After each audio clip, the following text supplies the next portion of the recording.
ఎంతమంది సంతోషంగా ఉన్నారు? క్రొత్త సంవత్సరం వచ్చింది. మొదటి ఆదివారం కూడా అయిపోతుంది.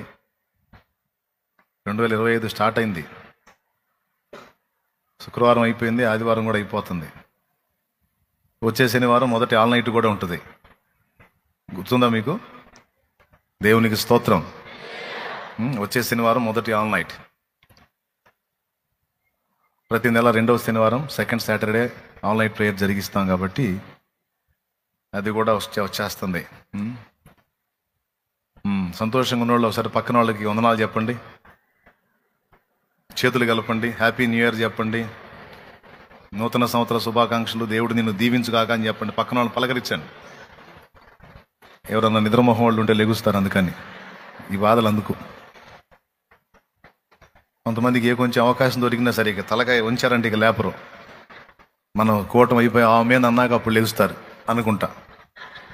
దేవునికి స్తోత్రం, హల్లెలూయా. కాబట్టి ఆ పరిస్థితులు ఎవరు లేరని అనుకుంటున్నాను. ఎవరైనా ఉన్నా ఇప్పుడు మీరు వందనాలు చెప్పారు కదా, లెగుస్తారు. మంచిది. దేవుని వాక్యంలోకి వెళదాం రండి. అపోస్తలుల కార్యములు మొదటి అధ్యాయము. అపోస్తలుల కార్యములు మొదటి అధ్యాయము.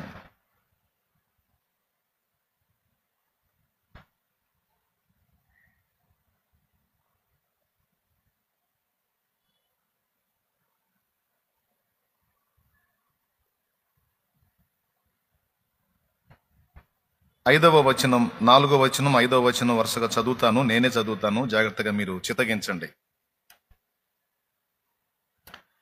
ఆయన వారిని కలుసుకొని ఇలాగు ఆజ్ఞాపించెను, మీరు యెరూషలేము నుండి వెళ్ళక నా వలన వినిన తండ్రి యొక్క వాగ్దానము కొరకు కనిపెట్టుడి. యోహాను నీళ్లతో బాప్తిస్మం ఇచ్చెను గాని కొద్ది దినములలోగా మీరు పరిశుద్ధాత్మలో బాప్తిస్మము పొందెదరనెను. వాళ్ళు అడిగారు, ప్రభువా, ఈ కాలమందు ఇశ్రాయేలునకు రాజ్యమును మరలా అనుగ్రహించదవా అని ఆయనను వాళ్ళు అడిగారు. ఆయన కాలములను సమయములను తండ్రి తన స్వాధీనమందుంచుకొని ఉన్నాడు. వాటిని తెలుసుకొనుట మీ పని కాదు. ఆయనను పరిశుద్ధాత్మ మీ మీదికి వచ్చున్నప్పుడు మీరు శక్తి నొందెదరు. గనుక మీరు యెరూషలేములోను యూదయ సమరయ దేశముల యందంతటను భూదిగంతముగా జరిగించిన విధానం కొరకు వందనాలు.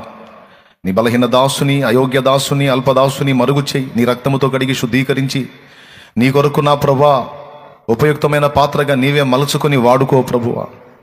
ఏ యోగ్యత లేదు, కేవలం నీ కృప మీద ఆనుకొని నీ రక్తమును ఆశ్రయించి ఇక్కడికి వచ్చి ఉన్నాడు ప్రభువా. నీ దాసుని మరుగు చేయి తండ్రి, క్షమించు తండ్రి. నీ అగ్ని చేత పుటము వేయి సర్వ శరీరమును శుద్ధీకరించు ప్రభువా. నీ బిడ్డలందరితో మాట్లాడు. ఉపదేశాన్ని అడ్డగింపు చూసే సైతాను, దురాత్మ, దయ్యపు అంధకార శక్తుల ప్రభావం నజరేయుడగు యేసు నామములో బంధిస్తున్నాం. పూర్తిగా మీరే అధ్యక్ష స్థానం అందుండి మాతో మాట్లాడున్నాను. మీ వాక్యమును పంపి మమ్మను బ్రతికించమని, బలపరచమని, శక్తి నింపమని యేసు ప్రశస్త నామమున ప్రార్థించి స్తుతించి వేడుచున్నాము తండ్రి. ఆమేన్, ఆమేన్. ప్రభునందు ప్రియులారా, మనం చదువుకున్న ఈ వాక్య భాగంలో సాక్షాత్తు యేసు ప్రభు వారే పలికినటువంటి కొన్ని మాటల్ని మనం ఆలోచించాల్సినటువంటి సమయం ఇది. యేసు ప్రభు శిలువలో ప్రాణం పెట్టి 3వ నాడు తిరిగి లేచి మరి 40 దినములు వారికి అగపడి తరువాత ఒలీవల కొండ మీద నుంచి ఆయన పరమునకు ఆరోహణమయ్యాడు. అప్పటికి ఆయన లేచి ఇంచుమించు వారికి 40 దినములు కనబడి ఇక ఆఖరి రోజు అది. ఇక ఆ రోజుతో ఆయన ఒలీవల కొండ మీద ఆరోహణం అవటానికి వెళ్తున్నాడు. ఆ తరువాత మళ్ళా దృశ్యరూపంగా వాళ్ళకి కనబడటం అనేది కాటే జరగదు. ఆయన సశరీరుడుగా మానవ శరీరంతో ఉన్నప్పుడు వాళ్ళతో తిరిగాడు, తిన్నాడు, నిద్రపోయాడు, వాళ్ళతో వ్యవహరించాడు. మానవ శరీరంతో ఉన్నప్పుడు శిలువలో ఆ దేహాన్ని బలియాగం చేసి పునరుద్ధానుడై తిరిగి మహిమ శరీరంతో మళ్ళా లేచాడు. దేవునికి స్తోత్రం, హల్లెలూయా. మహిమ శరీరంతో మళ్ళా లేచాడు. లేచిన తరువాత తరచుగా వాళ్ళకి కనబడ్డాడు. అలా అనేక పర్యాయాలు వాళ్ళని దర్శిస్తూ ఇక చివరిసారిగా వాళ్ళతో మాట్లాడుతున్న మాటలు ఇవి. ఆయన వెళ్తూ అన్నాడు, నేను తండ్రి వద్దకు వెళుతున్నాను. మీరు ఇప్పటిదాకా నేను మిమ్మల్ని యెరూషలేములో పంపించాను, మీరు వెళ్ళి సువార్త ప్రకటించారు. అదే అలవాటుగా మళ్ళా మీరు వెళ్ళకండి. మీరు యెరూషలేములో ఉండండి. నేను వాగ్దానం చేశాను, మీకు గుర్తుందా? నేను తండ్రిని వేడుకొందును, మీ యొద్ద ఎల్లప్పుడూ ఉండుటకై ఆయన వేరొక ఆదరణకర్తను మీ కొరకు పంపిస్తాడని గతంలో చెప్పాను, గుర్తుందా? అవును ప్రభా, చెప్పాను. ఆ వాగ్దానం నెరవేరుతుంది. నేను తండ్రి యొద్ద నుండి వాగ్దానం చేసినటువంటి ఆ వాగ్దానం చేసిన ఆ ఆత్మ మీ మీదికి వచ్చేంత వరకు మీరు యెరూషలేము నుండి వెళ్ళొద్దు. నేను ఇచ్చిన ఆ వాగ్దానం నెరవేర్చబడటం కోసం కనిపెట్టుకోండి, కాచుకొని ఉండండి అని ఆయన మాట్లాడాడు. యేసు ప్రభు వాళ్ళకు ఒక ఆజ్ఞ ఇచ్చాడు. ఇచ్చిన ఆజ్ఞ మార్కు సువార్త 16వ అధ్యాయము 15-16లో ఉంది. మీరు సర్వలోకమునకు వెళ్ళి సర్వ సృష్టికి సువార్తను ప్రకటించండి. నమ్మి బాప్తిస్మం పొందువాడు రక్షింపబడును, నమ్మని వానికి శిక్ష విధింపబడును అనేటువంటి ఆజ్ఞ ఒకటి అక్కడ ఉంది. అంటే వెళ్ళి సువార్త చెప్పండి అనే ఆజ్ఞ ఆయనే ఇచ్చాడు. ఆయన వాగ్దానం చేసిన ఆత్మను గురించి యోహాను సువార్త 14వ అధ్యాయము 16వ వచనం నుంచి ఉంది. నేను తండ్రిని వేడుకొందును, ఆయన మీ యొద్ద ఎల్లప్పుడూ ఉండుటకై వేరొక ఆదరణకర్తను అనగా సత్యస్వరూపేగు ఆత్మను మీకు అనుగ్రహించును. ఈ వాగ్దానం యోహాను సువార్త 14వ అధ్యాయం 16వ వచనంలో ఉంది. నేను చెప్పిన 3 రిఫరెన్స్లకు ఆ 3 సందర్భాలు మీరు చూసుకోవచ్చు బైబిల్లో తర్వాత అయినా. ఆ వాగ్దానం చేసింది వాళ్ళ మీదకి పంపుతానని ప్రభు మాట్లాడాడు. ఆయనే చెప్పాడు, మీరు వెళ్ళండి, వెళ్ళి లోకాన్ని ప్రకటించండి అని. మళ్ళీ అంటున్నాడు, మీరు వెళ్ళి ప్రకటించాలి నిజమే, కానీ దానికంటే ముందు మీరు నా ఆత్మను పొందుకోవాలి, నా శక్తితో నింపబడాలి అని యేసు ప్రభు మాట్లాడాడు. ఎందుకు ఆయన ఆత్మను పొందాలి? యోహాను నీళ్లలో బాప్తిస్మం ఇచ్చను గాని కొద్ది దినములలో మీరు పరిశుద్ధాత్మలో బాప్తిస్మం పొందుతారు అని ప్రభు మాట్లాడాడు. బాప్తిస్మము అంటే ముంచుట, ముంచబడుట, శుద్ధీకరణ పొందుట, ప్రక్షాళన చేయబడుట అనే అర్థాలు వస్తాయి. బాప్తిస్మం అంటే శుద్ధీకరణ, ప్రక్షాళన అనే అర్థం కూడా వస్తుంది, అది బైబిల్లోనే ఉంది. అలాగే కడగబడుట, అలాగే పాతి పెట్టబడుట పాత జీవితంలో, ఇలా అనేక సందర్భాలు అనేక అర్థాలతో బాప్తిస్మం అనే పదం వాడటం జరిగింది. క్రీస్తులోనికి బాప్తిస్మం పొందిన మనమందరము ఆయన మరణములోనికి బాప్తిస్మం పొందితమని మీరు ఎరుగరా అంటాడు.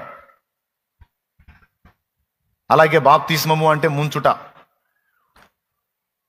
మీరు యోహానిచ్చిన బాప్తిస్మం నీళ్లలో ముంచబడ్డారు మీరు. అయితే పరిశుద్ధాత్మ అగ్నిలో ముంచబడే అనుభవం కూడా ఒకటి ఉంది. దానివల్ల మీకు కొన్ని కార్యాలు జరుగుతాయి. ఆ అగ్ని బాప్తిస్మం పొందటం వలన మీకు కొన్ని జరుగుతాయి. వాటిలో మొట్టమొదటిది శుద్ధీకరణ. దేవునికి స్తోత్రం. ఏంటిది? శుద్ధీకరణ. యేసు ప్రభు బాప్తిస్మం పొంది నీళ్లలో నుంచి ఒడ్డుకొచ్చినప్పుడు పరిశుద్ధాత్మ పావురాకారంతో ఆయన మీదకి దిగొచ్చినట్టు మనం చూస్తాం. పరిశుద్ధాత్మ ఏ ఆకారంతో దిగొచ్చాడు? అగ్ని ఆకారంతోనా, పావురాకారంతోనా? పావురాకారంతో. కానీ పెంతెకోస్తు పండుగ నాడు యేసు ప్రభు చెప్పిన వాగ్దానం నెరవేరినప్పుడు పరిశుద్ధాత్మ ఎలా దిగొచ్చాడని ఉంది. అపోస్తల కార్యం 2వ అధ్యాయంలో అగ్ని నాలుకలుగా విభాగింపబడి వారిలో ఒక్కొక్కరి మీద వ్రాలగా వారందరూ పరిశుద్ధాత్మతో నిండిన వారై ఆ ఆత్మ వారికి వాక్శక్తి అనుగ్రహించిన కొలది వారు అన్య భాషలతో మాట్లాడసాగిరి అని ఉంటుంది. దేవునికి స్తోత్రం. యేసు ప్రభు మీదికి పరిశుద్ధాత్మ వచ్చినప్పుడు పావురాకారంతో దిగి రావటం మనం చూస్తాం. కానీ అపోస్తలుల మీదికి పరిశుద్ధాత్మ దిగొచ్చినప్పుడు అగ్ని రూపముగా ఆయన దిగొచ్చాడు. పరిశుద్ధాత్మ జలములతో పోల్చబడ్డాడు, నీళ్లతో పోల్చబడ్డాడు, మంచుతో పోల్చబడ్డాడు, నూనెతో పోల్చబడ్డాడు, పావురంతో పోల్చబడ్డాడు, పరిశుద్ధాత్మ అగ్నితో పోల్చబడ్డాడు. ఇలా పరిశుద్ధాత్మ అనేక రీతుల పోల్చబడ్డాడు. ఆయన హస్తముతో పోల్చబడ్డాడు. యెహోవా హస్తము నా మీదికి రాగా నేను ఆత్మవశుడనైతిని అంటాడు హెజ్కేలు. యెహోవా హస్తము నా మీదికి, హస్తముతో పోల్చబడ్డాడు పరిశుద్ధాత్ముడు. అలాగున యేసై మీదికేమో పావురాకారంతో వచ్చిన పరిశుద్ధాత్ముడు అపోస్తల మీదకి అగ్నిలాగా దిగొచ్చాడు. ఈ అగ్నిలాగా దిగొచ్చిన దానిలో కొన్ని పాఠాలు మనకు అర్థమవుతాయి. వాటిలో మొట్టమొదటిది శుద్ధీకరణ. యేసు ప్రభు ముందే పరిశుద్ధుడు. ఆయన బాప్తిస్మం పొందాల్సిన అవసరం కూడా లేదు. బాప్తిస్మం ఇమ్మని యోహానును అడిగినప్పుడు యోహానే ఏమన్నాడు మీకు తెలుసు, నీ చేత బాప్తిస్మము పొందవలసిన వాడనై నేనుండగా నన్ను బాప్తిస్మం ఇమ్మని అడుగుచున్నావా అని అంటాడు. ఆయనను అడ్డగించడానికి ట్రై చేస్తాడు. అయితే ప్రభు అంటాడు, నీతి యావత్తు ఇలా నెరవేరటం మనకు తగి ఉన్నది కనుక, ఇలా నెరవేర్చడం మనకు తగి ఉంది కనుక నువ్వు బాప్తిస్మం ఇవ్వా అంటాడు. తర్వాత యోహాన్ చెప్తాడు, ముందు చెప్తాడు, తర్వాత కూడా చెప్తాడు, ఆయన చెప్పుల వారు విప్పడానికి కూడా నేను పాత్రుని కాను అనే మాట. అంత పరిశుద్ధుడు యేసయ్య. యేసయ్య బాప్తిస్మం పొందటమే గొప్ప విషయం. అయితే పరిశుద్ధాత్మ ఆయన మీదికి వచ్చినప్పుడు పరిశుద్ధ పావురాకారంతో ఆయన మీదికి రావటం జరిగింది. అగ్ని బాప్తిస్మము పరిశుద్ధుల సంఘమునకు అనుగ్రహించబడింది. అగ్ని వలన ఏం జరుగుతాయి కొన్ని మనకు అర్థమవుతాయి. మొట్టమొదటిది శుద్ధీకరణ జరిగిద్ది అని చెప్పాను. అగ్ని సమస్తాన్ని దహిస్తుంది, సమస్త కల్మషాన్ని కాల్చి వేస్తుంది. అగ్నికి మైల పట్టించడం మన వల్ల కాదు. దేనైనా మనం మలినం చేయొచ్చు, ఆఖరికి నీళ్లను కూడా మనం మలినం చేయొచ్చు, కానీ అగ్నిని మురికి చేయటం సాధ్యం కాదు. సమస్తాన్ని దహించేస్తుంది అగ్ని. కాబట్టి అపోస్తలుల్లో ఉన్నటువంటి లోపాలు, బలహీనతలు, పొరపాట్లు, దోషాలు అవన్నీ కూడా శుద్ధీకరణ జరగవలసి ఉన్నది. అగ్ని వారి మీదికి దిగొచ్చినప్పుడు ఈ శుద్ధీకరణ అనేది జరుగుతుంది. వారి మీదికే కాదు, మన మీదికి కూడా ఆయన అగ్నిగా దిగి రావాలి. ఎందుకంటే ఎప్పటికప్పుడు మనకు శుద్ధీకరణ అవసరమై ఉన్నది. దేవునికి స్తోత్రం కలుగును గాక. ఎందుకంటే మలినం నిండిన శరీరంలో, మలినం నిండినటువంటి, మురికి నిండినటువంటి ప్రవర్తనలో మనం ఉన్నాం. మనం కడగబడవలసి ఉన్నది. మనకు యేసు రక్తం అవసరం ఎప్పటికప్పుడు. పరిశుద్ధాత్మ అగ్ని మన మీద కుమ్మరించబడుట అవసరం. ఎప్పటికప్పుడు మనం శుద్ధీకరణ పొందాలి. దేవునికి స్తోత్రం కలుగును గాక. అగ్నిలో శుద్ధీకరణ ఉంది, అలాగే అగ్నిలో శక్తి ఉంది. దేవునికి స్తోత్రం. అది నేను కాదు, యేసయ్యే చెప్పాడు. పరిశుద్ధాత్మ మీ మీదికి వచ్చుట వలన, పరిశుద్ధాత్మ మీ మీదికి వచ్చుట ద్వారా వచ్చునప్పుడు మీరు శక్తి నొందెదరు అన్నాడు. ఒకసారి చదువుతావా 8వ వచనం? పరిశుద్ధాత్మ మీ మీదికి వచ్చినప్పుడు, అయినను పరిశుద్ధాత్మ మీ మీదికి వచ్చినప్పుడు మీరు శక్తి నొందెదరు గనుక. ఆగు. పరిశుద్ధాత్మ మీ మీదికి వచ్చినప్పుడు మీరు శక్తి నొందెదరు అన్నాడు. పరిశుద్ధాత్మ మీ మీదికి వచ్చినప్పుడు శక్తి నొందెదరు అంటే మీదికి రాకపోతే, కొంచెం నెగిటివ్గా వ్యతిరేకంగా ఆలోచించండి. వచ్చినప్పుడు శక్తి అంటే రాకపోతే శక్తిహీనులే. అలాగని చచ్చినోళ్ళు కాదు, బతికున్నోళ్లే, తిరిగి జన్మించినోళ్లే, బాప్తిస్మం పొందినోళ్లే. కానీ బాప్తిస్మం అయితే పొంది ఉంటారు, కానీ శక్తివంతులుగా ఉండరు. కారణం ఏంటంటే పరిశుద్ధాత్మ అభిషేకం రానందున, ఆత్మను పొందనందున. ఎందుకంటే పరిశుద్ధాత్మ మీ మీదికి వచ్చినప్పుడు మీరు శక్తి నొందెదరు అంటే మీదికి రాకపోతే శక్తిహీనులుగా ఉంటారు. బ్రతికే ఉంటారు కానీ శక్తిహీనులుగా ఉంటారు. చాలా విషయాలు చేయాలనుకుంటారు, చేయలేరు. ఒక రేంజ్లో నిలదొక్కాలనుకుంటారు, నిలవగలగాలనుకుంటారు, కానీ నిలవలేరు. 2 రోజులకి 3 రోజులకి పడతా లెగుస్తా మీ ఆత్మీయ జీవితం అలా ఉంటది. మనం నిలబడటమే కష్టమైనప్పుడు మనం ఎదుటి వాళ్ళని నిలబడటం ఎక్కడ? మనం నిలబడటమే అంతంత మాత్రమైనప్పుడు మనం ఎదుటి వాళ్ళని నిలబెట్టడం ఎక్కడ? ఎదుటి వాళ్ళని నిలబెట్టాలంటే ముందు మనకు బలం ఉండాలి. ఇప్పుడు 2 టీబీ పేషెంట్లు ఉన్నారనుకో, 2 టీబీ పేషెంట్లే, 2 నెమ్ము అనే బలహీనత ఉన్నవాళ్ళే, అంటే 2కి ఆయాసం ఉంది. ఒకడికి ఆయాసం ఉంటే ఒకడికి ఆయాసం లేకపోతే ఆయాసపడేవాడిని వీడు కాపాడుతాడు. 2 టీబీ పేషెంట్స్ అయితే ఒకడినొకడు ఏం కాపాడతారు? 2 కలిసి కింద పడతారు. ఒకడు శక్తిహీనుడైనా ఒకడు శక్తివంతుడై ఉన్నప్పుడు శక్తిహీనుడిని శక్తివంతుడు నిలబెట్టగలుగుతాడు. 2 శక్తిహీనులైతే కష్టం. కాబట్టి ఇక్కడ ఎదుటి వాళ్ళని నిలబెట్టడానికి పూనుకునేటప్పుడు ముందు మనం శక్తివంతులమై ఉండాలి. ఎదుటి వాళ్ళని బాగు చేయడానికి పూనుకున్నప్పుడు ముందు మనము సరిచేయబడిన వాళ్ళమై ఉండాలి. ఎదుటి వాళ్ళని శుద్ధీకరణలోనికి నడిపించాలని మనం పూనుకున్నప్పుడు ముందు మనం శుద్ధీకరణ పొంది ఉండాలి. దేవునికి స్తోత్రం కలుగును గాక. ఎదుటి వాళ్ళని బలపరచాలనుకున్నప్పుడు ముందు మనం బలవంతులమై ఉండాలి. ఇదంతా కూడా పరిశుద్ధాత్మ మన మీదికి వచ్చుట ద్వారా జరుగుతుందని యేసయ్య ఈ రహస్యాన్ని బట్టబయలు చేశాడు. పరిశుద్ధాత్మ మన మీదికి వచ్చినప్పుడు మనము శక్తి నొందుతాము, అంటే మీదికి రాకపోతే శక్తిహీనులంగా ఉంటాం. అలాగని బ్రతికే ఉంటాం. మళ్ళీ అన్నీ తెలుసు, ఇలా ఉండకూడదని తెలుసు, ఇలా ఉండాలని తెలుసు, మనస్సాక్షి పనిచేస్తానే ఉంటుంది. ఏది చేయాలో తెలుసు, ఏది చేయొద్దో తెలుసు, కానీ వాటిని నెరవేర్చడానికి శక్తి చాలదు. దేవునికి స్తోత్రం కలుగును గాక. ఆ బలాన్ని మనకిచ్చి మనల్ని బలపరిచేది పరిశుద్ధాత్మ. ఆయన సహాయం లేకుండా మనం నిలవటం సాధ్యం కాదు. ప్రమిద చూశారు కదా మీరు, దీపపు ప్రమిద. ప్రమిదలో ఒత్తి ఉంటుంది, అగ్ని ఉంటుంది, ప్రమిదలో నూనె ఉంటుంది. నూనె లేకుండా ఎప్పుడైనా ఒత్తిని ముట్టించి చూసారా? క్షణంలో బూడిదైపోతుంది. అదే నూనెతో ఆ ఒత్తిని తడిపి మీరు ముట్టించండి, నూనెతో ఆ ఒత్తిని తడిపి ముట్టించండి మీరు, అది కాలిపోదు త్వరగా. దాని వెలుగు నిలకడగా ఉంటుంది. దేవునికి స్తోత్రం. కారణం, ఆ ఒత్తి ద్వారా నూనె సరఫరా అయ్యి ఆ ఒత్తికున్న అగ్ని నిలకడగా ఉంటుంది.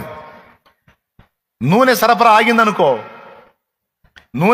ఆగిందనుకో ఒత్తి కాలిపోవటమో లేకపోతే ఆరిపోవటమో జరుగుద్ది. అలాగే బాప్తిస్మం పొందినప్పుడు మనం తిరిగి జన్మించి బ్రతికించబడ్డాం చచ్చిన స్థితి నుంచి. కానీ బాప్తిస్మం పొందిన మనం, వెలిగించబడ్డ మనం, మన వెలుగు స్థిరంగా నిలిచి ఉండాలంటే మనకు నూనె కావాలి. నూనె సరఫరా రోజు కావాలి. ఆ నూనె సరఫరా అయినంత వరకు మన ఆత్మీయ జీవితాలు వెలుగుతూ ఉంటాయి. యేసు ప్రభు చెప్పాడు, మీకు గుర్తుందో లేదో, మీ దీపములను వెలుగుచుండనీయుడి, మీ నడుములు కట్టుకొనుడి, మీ దీపములు వెలుగుచుండనీయుడి అనే మాట శిష్యులతో అన్నట్టు బైబిల్లో రాయబడి ఉంది. ఏడ రాసిందో ఏమో. దేవునికి స్తోత్రం. మత్తయి సువార్త 5లోనేమో మనల్ని దీపంతో పోల్చాడు. ఎవడైనానో దీపమును వెలిగించి కుంచము కింద పెట్టడు గాని ఇంటనున్న వారందరికీ వెలిగించుటకై దీపమును దీపస్తంభం మీదనే ఉంచును కదా. అక్కడ మనల్ని దీపంతో పోల్చాడు. దీపం అంటే ఎవరు? మన దీపం అంటే ఎవరు? మనమే. లూకా సువార్త 12వ అధ్యాయము 35వ వచనం ఒక్కసారి చూడగలిగితే ఇలా ఉంది, చూడండి. మీ నడుములు కట్టుకొని యుండుడి, అదుగో మీ దీపములు వెలుగుచుండనీయుడి. దేవునికి స్తోత్రం కలుగును గాక. మీ నడుములు కట్టుకొని యుండుడి. మన ఆత్మీయ జీవితం, భక్తి జీవితం వెలుగుతూ ఉండాలి. విశ్వాస జీవితం, మన ఆత్మీయ జీవితం, భక్తి జీవితం, విశ్వాస జీవితం, ప్రార్థనా జీవితం వెలుగుతూ ఉండాలి, స్థిరంగా ఉండాలి అని యేసయ్య చెప్పాడు. మనం పాటలు కూడా పాడుకున్నాం, ఇప్పుడే పాడుకున్నాం ఏమండి. అలాగే పాత పాట కూడా ఉంది. నా దీపమును వెలిగించువాడు నా చీకటిని వెలుగుగా చేయును. నా దీపమును వెలిగించువాడు నా చీకటిని వెలుగుగా చేయును. జలరాశుల నుండి బలమైన చేతితో, జలరాశుల నుండి బలమైన చేతితో వెలుపల చేర్చిన బలమైన దేవ, వెలుపల చేర్చిన బలమైన దేవ, యెహోవా నా బలమా, యథార్థమైనది నీ మార్గం, పరిపూర్ణమైనది నీ మార్గం, యెహోవా. దేవునికి స్తోత్రం. పాట ఓల్డ్ సాంగ్ భలే ఉంది కదా. ఆ ట్యూన్ ఏ ట్యూనో తెలుసా? సినిమా పాట రాగం అది. ఓల్డ్ మూవీ సారంగధర అనే మూవీలో అదిగదిగో అల్లదిగో అనే సాంగ్ ట్యూన్ అది. దరిద్రులు ఈ మధ్య దరిద్రులు దరిద్రులు ఒక గుంపు తయారయ్యారు. ప్రతి పాట అసలు మనం ఏ ట్యూన్ని దృష్టిలో పెట్టుకొని రాయం. మన ట్యూన్ మనం కట్టుకుంటాం. అది ఎందులోనన్నా కలిసిందేమో అని సెర్చ్ చేసి ఎక్కడన్నా ఒక ముక్క ఏదన్నా, ఇప్పుడు రాగం అన్నప్పుడు ఒకే రాగంలో పాటలన్నీ దాదాపు ఎక్కడో చోట ఒక ఫీల్ తగిలింది దాన్ని పట్టుకొని సినిమా రాగం పెట్టారు, ఇటు బొంద రాగం పెట్టారు అని చెప్పని విమర్శ చేసే దరిద్రులు తయారయ్యారు ఈ మధ్య. వాడికి తెలీదు సావదు. Old songs, Christian songs, old songs చాలా పాటలు, ఓల్డ్ మూవీస్ ట్యూన్స్ను వేటి పాడారు. ఇంకా మనం దేవుడి కృపను బట్టి కష్టపడి సొంత ట్యూన్స్ కట్టుకొని దేవుడిచ్చిన రాగాలను కట్టుకొని కష్టపడి పాటలు రాస్తుంటే వీటిని కూడా వాటికి లింక్ చేయడానికి దరిద్రులు కొంతమంది తిప్పలు పడతా ఉన్నారు, సైతానోళ్ళు. దేవునికి స్తోత్రం. అందుకు సందర్భం వచ్చినట్టు పాట చెప్తున్నాను అన్నమాట. పాడండి మళ్ళీ. నా దీపమును వెలిగించువాడు నా చీకటిని వెలుగుగా చేయును, జలరాసుల నుండి బలమైన చేతితో జలరాసుల నుండి బలమైన చేతితో వెలుపల చేసిన బలమైన దేవ, వెలుపల చేసిన బలమైన దేవ, యెహోవా నా బలమా, యథార్థమైనది నీ మార్గం, పరిపూర్ణమైనది నీ మార్గం, యెహోవా.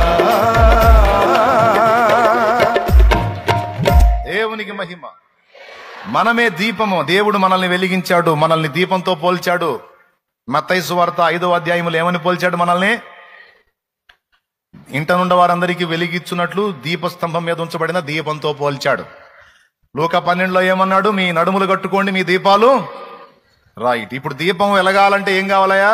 పాయింట్లోకి వద్దాం. మళ్ళా మీరు ఇందాక పాటకి పోయారు, పాటకొద్దు, రండి, మ్యాటర్లోకి రండి. కొంతమంది కరెక్టే కదా పాట అని అక్కడ ఆగిపోతారు. అందుకే మళ్ళీ పిలుస్తున్నా, అభిషేకం దగ్గరికి రండి. దీపం వెలగాలి అంటే దానికి నూనె సరఫరా కావాలి. ఆ నూనెయే అభిషేకము, పరిశుద్ధాత్మ, ఆయన ఇచ్చు శక్తి. ఇప్పుడు చెప్పండి, పరిశుద్ధాత్మ ద్వారా ఏమేమి కలుగుతాయి? ఆత్మ మన మీదికి వచ్చినప్పుడు, పరిశుద్ధాత్మ మన మీదికి వచ్చినప్పుడు మనం శుద్ధీకరించబడతాం, ఒకటి. రెండవది, శక్తివంతులమగుతాం, 2. మూడవది, ఆ శక్తి మనం నిలబడటానికి, ఆత్మీయ జీవితంలో నిలబడటానికే కాదు, ఎదుటి వాళ్ళని రక్షించడానికి కూడా ఉపయోగపడే శక్తి మనలో నుంచి ఉత్పత్తి అయింది పరిశుద్ధాత్మ మన మీదకి వచ్చినప్పుడు. ఎందుకంటే ఆత్మలను రక్షించడానికి కావలసినటువంటి వరములు, ఆ వరములకు సంబంధించిన శక్తి దేవుని ఆత్మే మనకు అనుగ్రహిస్తాడు. అది అసలు సంగతి. స్తోత్రం. ఎవరిస్తారు ఆ శక్తి? దేవుని పరిశుద్ధాత్మే మనకు అనుగ్రహిస్తాడు. వాళ్ళందరూ మేడగది మీద కనిపెట్టుకొని ప్రార్థన చేస్తా ఉన్నారు. అసలు ప్రార్థన చేస్తారని కూడా లేదు అక్కడ. వాళ్ళు కనిపెట్టుకొని ఉన్నారు మేడగది మీద. బహుశా పాటలు పాడుకుంటున్నారో, ఆరాధించుకుంటున్నారో, లేకపోతే ప్రార్థనే చేస్తున్నారో, మొత్తానికైతే అందరూ గుంపుగా మాత్రం మేడగది మీద ఉన్నారు. తెల్లవారుజామున పరిశుద్ధాత్మ అభిషేకం వాళ్ళ మీదకి వచ్చింది. బహుశా ఆ జాములు లేసి మొర్రపెట్టారేమో. యేసయ్యా, నువ్వు వాగ్దానం చేశావు కదా నీ ఆత్మను పంపుతానని. యేసయ్యా, నువ్వు వాగ్దానం చేశావు కదా నీ శక్తితో నింపుతానని. అయ్యా, నీ శక్తి పొందుకోకుండా మమ్మల్ని వెళ్ళొద్దన్నావుగయ్యా. అయ్యా, నీ శక్తితో మమ్మల్ని నింపయ్యా, నీ ఆత్మతో మమ్మల్ని నింపయ్యా, నీ అగ్ని చేత మమ్మల్ని నింపయ్యా అని మొర్రపెట్టారు. మొత్తానికి తెల్లవారుజాముకి బలమైనటువంటి గాలి వంటి ధ్వని ఒకటి వచ్చింది. ఊరు మొత్తం ఉలిక్కి పడింది. అగ్ని 4 కలవలి విభాగింపబడి వాళ్ళందరి మీద వ్రాలి, ఒక్కొక్కరి మీద వ్రాలినప్పుడు వారందరూ కూడా పరిశుద్ధాత్మతో నింపబడిన వారై, పరిశుద్ధాత్మ వాళ్ళ మీదకి వచ్చి ఏం చేశాడు? పరిశుద్ధాత్మ వాళ్ళ మీదకి వచ్చి ఏం చేశాడు? వారిని శుద్ధి చేయటం జరిగింది. రెండవది, వారికి వాక్ శక్తి ఇవ్వటం మొదలుపెట్టాడు. వాళ్ళ నోరు తెరవటం మొదలుపెట్టాడు. వారి నాలుకను సంధించాడు. అగ్ని 4గా విభాగింపబడి వారి మీద వ్రాలినప్పుడు వారి నాలుక సడలించబడ్డట్టుగా అయిపోయి వారి ఎరుగని దాదాపు 14-15 రకాల మానవ భాషలతో మాట్లాడి అందులో దేవుని కార్యాలను వివరించినట్టు బైబిల్లో రాసుంది. వారు అక్కడి స్థానికులు, కానీ వాళ్ళు 14-15 రకాల ఇతర దేశ మనుషుల భాషలు మాట్లాడి ఆ భాషల్లో దేవుని నామాన్ని మయంపరిచారు. ఇలా వాళ్ళు మాట్లాడుతూ ఉన్నప్పుడు ఈ శబ్దం, ఈ ధ్వని కలిగింది. అమ్మో, ఏం జరిగిందని పరిగెత్తుకుంటా చుట్టుపక్కల జనమంతా పరిగెత్తుకుని వచ్చారు. వేల మంది పోగయ్యారు. అక్కడ గమనిస్తే వారందరూ కూడా పరిశుద్ధాత్మతో నిండిన వారై ఆ ఆత్మ వారికి వాక్ శక్తి ఇచ్చాడు. ఆ ఇచ్చిన శక్తిని బట్టి వారు భాషలు మాట్లాడి దేవుని మయంపరచడం మొదలుపెట్టారు. వారు అక్కడ మాట్లాడింది మనుషుల భాషలతో మాట్లాడారు. భాషలు 2 రకాలండి. మనుషుల భాషలు దేవుడు మనకిస్తే ఆ భాషలు మనం మాట్లాడినప్పుడు చుట్టుపక్కల ఉన్న మనుషులకు అర్థమైద్ది. రెండవ రకం భాష దేవదూతల భాష, దైవ భాష. దూతలు మాట్లాడుకునే భాష వేరు, అది మనుషుడు గ్రహించడు అని 1 కొరింథీ పత్రిక 14వ అధ్యాయంలో పౌలు భక్తుడు మాట్లాడాడు. అంటే దానికి మళ్ళా స్పెషల్ వరం ఇచ్చాడు. ఆ వరం పేరే భాషలకు అర్థము చెప్పు శక్తి. దేవునికి స్తోత్రం, హల్లెలూయా. ఒక భాష ఏమో అర్థం చెప్పేవాడు అవసరంలా, మనుషుల భాష మాట్లాడితే అర్థం చెప్పేవాడు అవసరంలా, అర్థమైపోయేది అందరికీ. దేవదూతల భాష మాత్రం వరంగా ఇస్తే దేవుడు, అది వినేవాడికి అర్థం కాదు, ఇంకా చెప్పాలంటే మాట్లాడేవాడికి కూడా అర్థం కాదు. దీని దగ్గర కొంతమంది జుట్టు పీక్కుంటున్నారు. అపోస్తల కార్యం 2లో మాట్లాడిన భాషలు అందరికి అర్థమవుతున్నాయిగా, ఇప్పుడు మాట్లాడే భాషలు ఎవడికి అర్థం కావట్లా ఏంటి అని. అపోస్తల కార్యం 2లో మాట్లాడింది మానవ భాషలు. తర్వాత వరములలో ఒక వరముగా అనుగ్రహించబడినటువంటి భాషల్లో భాషల వరం దేవదూతల భాష. ఈ 2 రకాల భాషలు ఉన్నాయని కొరింథీయులకు రాసిన 1 పత్రిక 13వ అధ్యాయము 1వ వచనం నుంచి చదివితే పౌలు భక్తుడు చెప్పాడు, మనుష్య భాషలతోనైనను దేవదూతల భాషలతోనైనను నేను మాట్లాడినను ప్రేమ లేని వాడనైతే మ్రోగాడు కంచును గణగణలాడు తాళమునై ఉండును అంటాడు. అక్కడ స్పష్టంగా చెప్పాడు, మనుషుల భాషలు ఉన్నాయి, దేవదూతల భాషలు కూడా ఉన్నాయి. నిద్ర వాళ్ళు స్తోత్రం చెప్పండి. నిద్రపోయే వాళ్ళని చెప్పమన్నా, మీరు కళ్ళు తెరిచి చూస్తారు, మీరు చెబుతారే. ఇప్పుడు మెల్లగుతున్న వాళ్ళు చెప్పండి.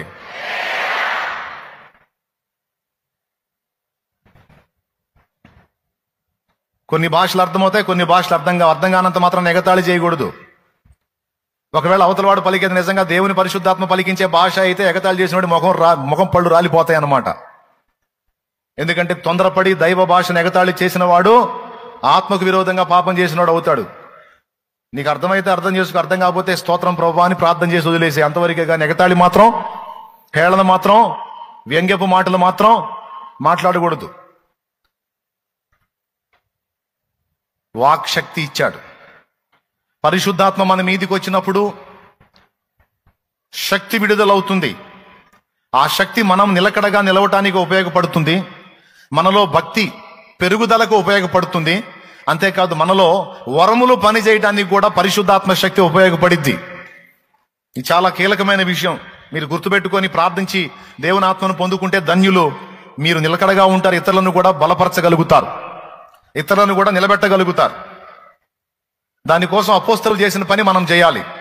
ప్రత్యేకంగా కొంత సమయం ప్రతిష్ఠించుకొని ప్రార్థనలో గడపాలి, దేవుణ్ణి వేడుకోవాలి. ఈ మాట ఒకసారి కాదు 2 సార్లు యేసు ప్రభువే స్పష్టంగా ఆయనే మాట్లాడాడు. మత్తయి 7:7, లూకా 11:13, లూకా 11:13.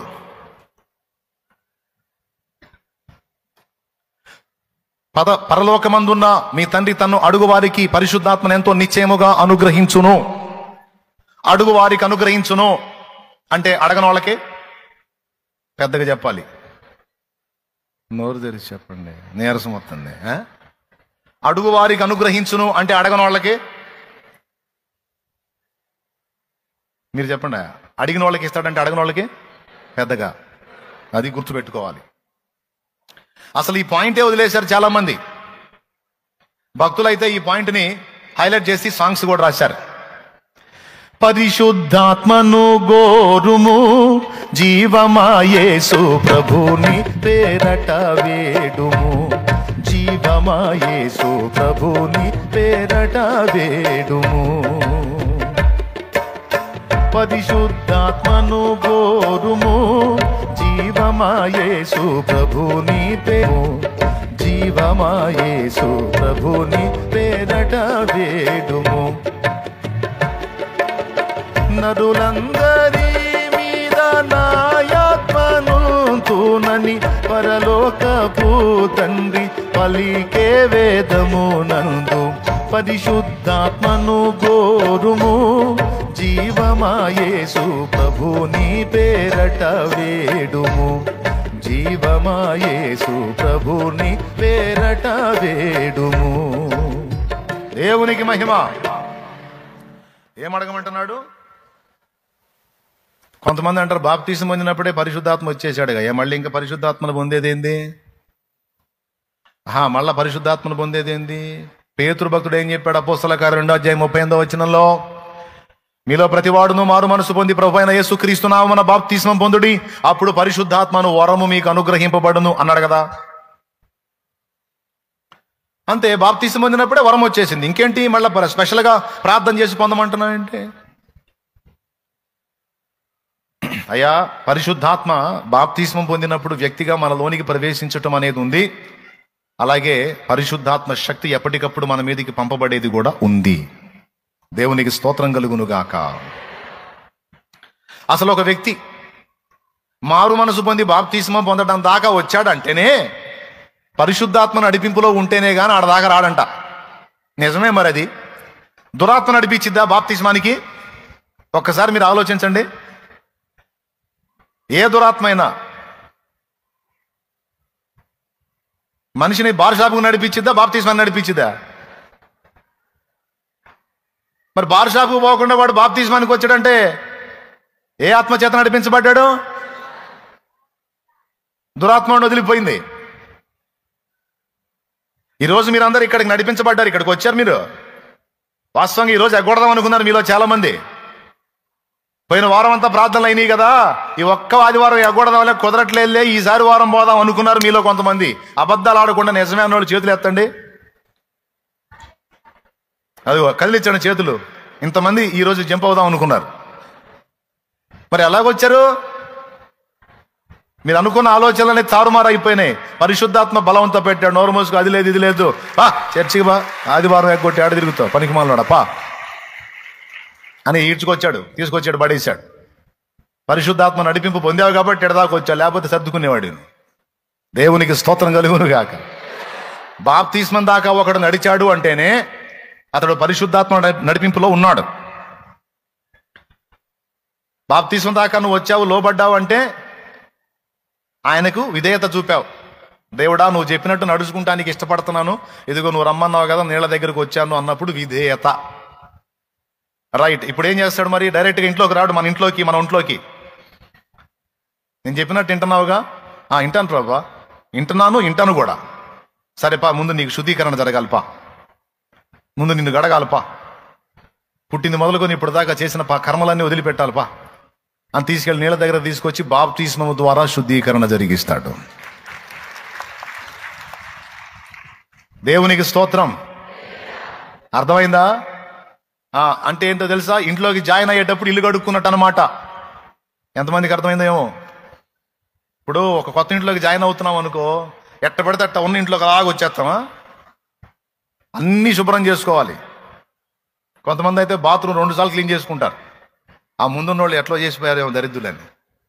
దేవునికి స్తోత్రం. అన్నీ శుభ్రం చేసుకొని క్లీన్గా. అన్ని జనులు అయితే పసుపు నీళ్ళు కూడా చల్లుకోండి. అది ఎందుకు భక్తి కార్యక్రమం కాదు. ఆ సిద్ధాంతం ఎందుకు పెట్టారంటే పసుపులో యాంటీబయాటిక్ ఉంటుంది. అది చల్లినప్పుడు ఏదన్నా లోపల తేడాలు ఉంటే మొత్తం తొలగిపోద్ది అన్నమాట, నిర్మూలం అయిపోయింది. శుభ్రంగా కడుక్కొని ఇంట్లో జాయిన్ అవుతాం. అలాగే దేవుడు కూడా ఒక వ్యక్తిలోనికి ప్రవేశించాలనుకున్నప్పుడు ముందు ఆ వ్యక్తి నీళ్ల దాకా రావడానికి ఇష్టపడ్డా లేదా అని గమనిస్తాడు. దేవుని మాటకు లోబడి నీళ్ల దాకా వచ్చాడు అనుకో, ఆ నీటిలో బాప్తిస్మం ఇచ్చి బాప్తిస్మం ద్వారా యేసు రక్తము చేత వాని పాపాలన్నీ కడిగి శుద్ధీకరించి ఆ తర్వాత ఆ వ్యక్తి లోనికి ప్రవేశిస్తాడు. మన లోనికి వస్తాడు ఆయన. లోనికి వచ్చిన శ్రీమంతుడు, లోనికి వచ్చినటువంటి పరిశుద్ధాత్ముడు ఇక మనతో రోజు ఫ్రెండ్షిప్లో ఉంటాడు. ఎన్ని రోజుల వరకు ఉంటాడంటే మనం ఎత్తబడిన దాకా మనతో ఉంటాడు ఆయన. 2 విషయాలు చెప్తా. యాత్ర ముగించిన దాకా ఉంటాడు, లేదా ఎత్తబడ్డ దాకా మనతో ఉంటాడు. మనలోనే ఉంటాడు. నేను చెప్పలా? యోహాను సువార్త 14వ అధ్యాయము 16వ వచనం 17వ వచనం చెప్పింది చూడు బైబిల్.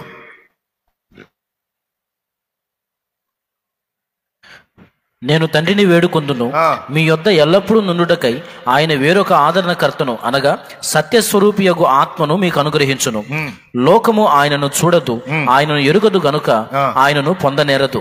మీరు ఆయనను ఎరుగుదురు, ఆయన మీతో కూడా నివసించును, మీలో ఉండును. అద్దుగో, మీలో ఉండును. అందరు నోరు తెరిచి పెద్దగా చెప్పండి. ఏమనుంది వాక్యంలో? ఆయన మీతో కూడా నివసించును, మీలో ఉండును. ఇప్పుడు మీలో ఇద్దరు ఉంటారు.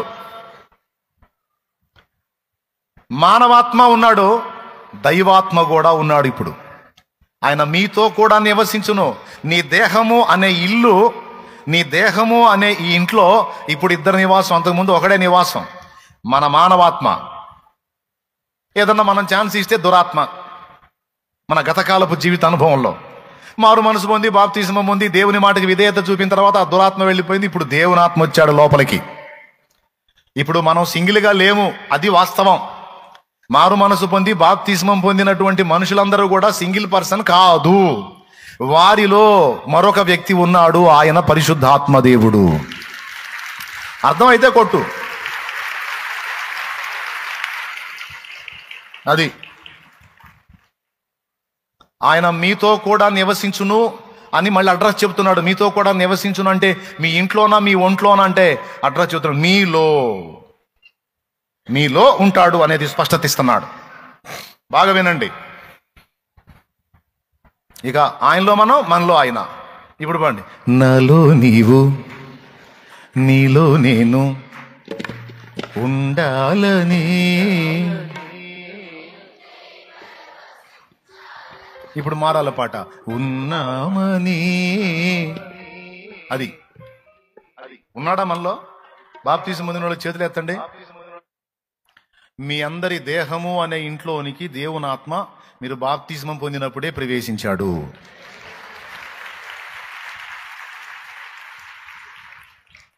మీలో మళ్ళా కొంతమందికి డౌట్, అన్నా పరిశుద్ధాత్ముడు ఒక్కడే కదా, ఎంతమందిలో ఎట్టుంటాడన్నా?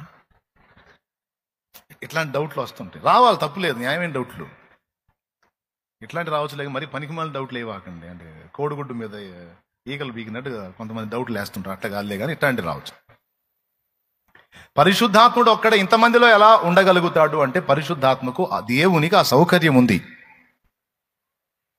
దేవుడు ఒక్కడే, కానీ ఎంతమంది వ్యక్తులను నిర్మించాడో అంతమంది కొరకు ఎవరికి వాళ్ళకే సపరేట్గా ఆయన ఉండగలడు. అది ఆయనకున్న సౌకర్యం. అది ఎలాగో చెప్తా. ఇప్పుడు మీ అందరిలో శ్వాస ఉందా? ఎంతమందికి ప్రాణం ఉంది? చేతులు ఎత్తండి. అంటే బతికున్న వాళ్ళు, శ్వాస తీసుకుంటున్న వాళ్ళందరూ చేతులు ఎత్తండి. గాలి ఒకటే, అది బయట ఉంది, నీ లోపల కూడా ఉంది. ఒకటే గాలి ఈ ప్రకృతిలో ఉన్నట్టు ప్రపంచమంతటా పరిశుద్ధాత్ముడు ఉండగలడు. అదే గాలి వ్యక్తిగతంగా నీలో ఉన్నట్టు మళ్ళా పర్సనల్గా మళ్ళా నీతో ఉండగలడు. ఎందుకంటే ఆయన గాలితో కూడా పోల్చబడ్డాడు. బలముగా వీచే గాలి వాలే మా హృదయాలలోకి రండి దేవా. బలముగా వీచే గాలి వాలే మా హృదయాలలోకి రండి దేవా. రండి రండి రండి రండి పరిశుద్ధాత్ముడా, రండి రండి రండి రండి పరిశుద్ధాత్ముడా, రండి రండి రండి రండి పరిశుద్ధాత్ముడా, రండి రండి రండి రండి పరిశుద్ధాత్ముడా. రండి రండి త్వరగా రండి, రండి రండి మాలో రండి, రండి రండి త్వరగా రండి, రండి రండి మాలో రండి. పరిశుద్ధాత్ముడా స్వాగతం దేవా, పరిశుద్ధాత్ముడా స్వాగతం దేవా. హల్లెలూయా. చెప్పాలి గట్టిగా, బాగా వినాలి.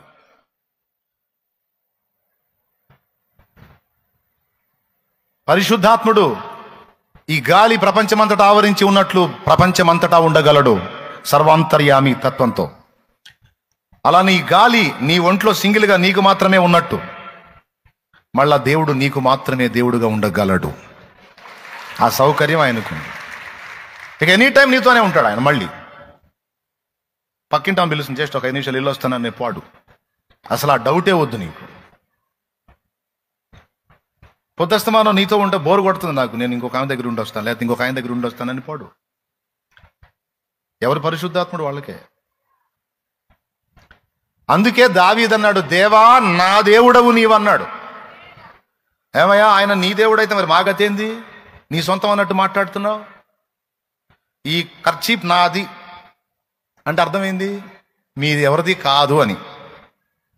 దేవా నువ్వు నా దేవుడవు అంటే మరి మా సంగతి ఏంది? నువ్వు కూడా పోయి కూర్చొని, దేవా నువ్వు దావీదు నా దేవుడవు నువ్వు అన్నావు అనుకో, దేవుడు అంటాడు అవును నీకు దేవుడిని అంట. దావీదు అంటే దేవా నువ్వు నా దేవుడు అంటే అవును నీకు దేవుడిని, నీ దేవుడిని అంట. అట్లా మనం అందరం ఎంతమంది ఉన్నామో అంతమందికి దేవుడు ఎవరికి వాళ్ళకి స్పెషల్గా ప్రత్యేకంగా అందుబాటులో ఉన్నాడు, నివాసం ఉన్నాడు. ఆయన అధ్యాయము 1 కొరింథీ పత్రిక 6వ అధ్యాయం 19వ వచనం ఒకసారి చూడు.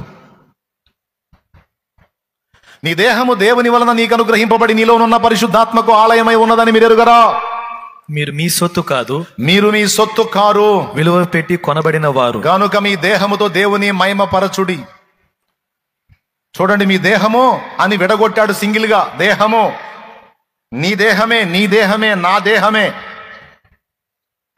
ఇప్పుడు చెప్పండి, ఎవరికి వాళ్ళకి సపరేట్గా శరీరం ఉంది అంటే ఎవరి ఇల్లు వాళ్ళదే అన్నట్టు, ఎవరి శరీరం వాళ్ళదే. ఆయన మీతో కూడా నివసించును, మీలో ఉండునంటే ఆయన మనతో కూడా నివసిస్తాడు, మనలో నివసిస్తాడు. Praise the Lord. ఎప్పుడొచ్చాడు మన ఇంటికి? ఎప్పుడొచ్చాడండి ఆ పెద్ద మనిషి మన ఇంటికి? ఎప్పుడైతే మొదటి మాటకు విధేయత చూపి లోబట్టం మొదలు పెట్టామో, ఆ లోబడుటను చూచి నీళ్ళ దగ్గర బాప్తిస్మం పొందు, కడిగేసుకో, వస్తా, నీతోనే ఉంటా. అట్లయితే రా ప్రభా, రాయ్యా, తప్పకుండా కడిగేసుకుంటా ప్రభా, శుద్ధీకరణ పొందుతా ప్రభా అని వచ్చి పొందావు. పొందిన నాడు నీలోనికి ప్రవేశించి నీ ఇంట్లో దేహము అనే నీ ఒంట్లో కూర్చున్నాడు ఆయన. ఎవరు ఒప్పుకున్నా ఒప్పుకోపోయినా, నమ్మినా నమ్మకపోయినా నువ్వు మాత్రం నమ్మాలి ఇది. ఓకే, నన్ను వెంబడించే వారందరూ ఇది విశ్వసించండి, ఎందుకంటే ఇది వాక్యం చూపించి నేను మాట్లాడా. అయితే ఇక్కడ ఇంకొక విషయం ఉంది. ఇప్పుడు దేవుడు మనలోకి వచ్చి కూర్చున్నాడు.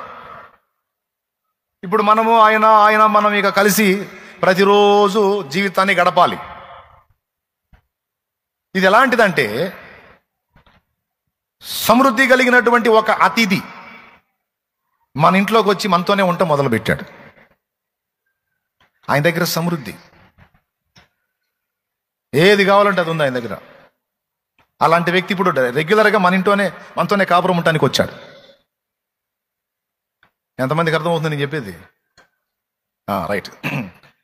విషయం ఏంటంటే, మనంతా అధోగతి బతుకు. అధోగతి బతుకంటే కనీసం తినేదానికి, వండుకునేదానికి రైస్ కూడా లేవు. కానీ మన ఇంట్లో ఉండటానికి, స్థిరంగా ఉండటానికి వచ్చినటువంటి ఆ అతిథి ఎవరో తెలుసా? శ్రీమంతుడు. Full sound. ఆయన నువ్వు ఏదడిగినా ఇవ్వడానికి సమర్థుడు. అలాంటి వ్యక్తి వచ్చి ఇప్పుడు నీ దగ్గర, మీ ఇంట్లో కూర్చున్నాడు. ఇప్పుడు నువ్వేం చేయాలి? నీకు రైస్ లేవు, అడగాలి. నీకు గ్యాస్ బండిల్ లేదు, పైసలు కావాలి, అడగాలి. నీకు వస్తువులు కావాలి, అడగాలి. కావాల్సిన డబ్బు ఆయన దగ్గర ఉంది. ఆయన వచ్చి వంటగదిలో చూసి రైస్ అయిపోయినట్టు ఉన్నాయిగా, ఇదిగో డబ్బులు అనడు. మర్యాదస్తుడు ఎవరు ఆ పని చేయరు. దేవునికి స్తోత్రం. ఇప్పుడు శాలేమన్నా మా ఇంటికి రాన్నా అని మీరు నన్ను ఇంట్లోకి ఆహ్వానించారు, వచ్చి మీ ఇంట్లో కూర్చున్నా, డైరెక్ట్ కిచెన్లోకి వస్తానా? ఏమంటున్నారు అనుకుంటూ వస్తాను నేను, అడిగి కిచెన్లోకి వస్తాను నేనేమన్నా? మర్యాద పద్ధతి అది? పద్ధతి కాదు కదా. ఎక్కడ కూర్చోబెట్టాను, ఏ స్థానం ఇచ్చారో? ఒకవేళ నేను అట్లా కాకుండా ఇల్లంతా తిరుగుతున్నాను అనుకో, మనసులో ఏముంటారు తెలుసా? శాలేమనేది ఉన్న మనసు అటు ఉండడు, మొత్తం తిరుగుతాడు. ఏంది అసలు? అదే మర్యాద. కుర్చీ వేసామంటే అర్థం ఏంటి? ఇక్కడే కూర్చో, ఇంకెటు తిరగొద్దని అర్థం. దేవునికి స్తోత్రం. మనం కుర్చీ వేయటం వెనక 2 అర్థాలు ఉంటాయి. ఒకటి ఆతిథ్యం, మర్యాద, నిలబడితే కాళ్ళు నిప్పులు పడితే కనుక కూర్చో అని. రెండోది మా ఇల్లు రకరకాలుగా ఉంటుంది కాబట్టి నువ్వు ఇటు పడితే అటు వెళ్ళదు, దడుచుకుంటావు. దేవునికి స్తోత్రం. మా సామాన్లు మీరు చూశారంటే దడుచుకుంటారు కాబట్టి చేసిన దగ్గర కూర్చోండి. మర్యాదస్తుడు ఎవరు కూడా ఇల్లు మొత్తం పర్యవేక్షించడు. ఎక్కడ కూర్చోబెట్టారు అక్కడ కూర్చుంటాడు. ఏ స్థానం ఇచ్చారో ఆ స్థానం. పర్మిషన్ ఇచ్చారనుకో వస్తాడు.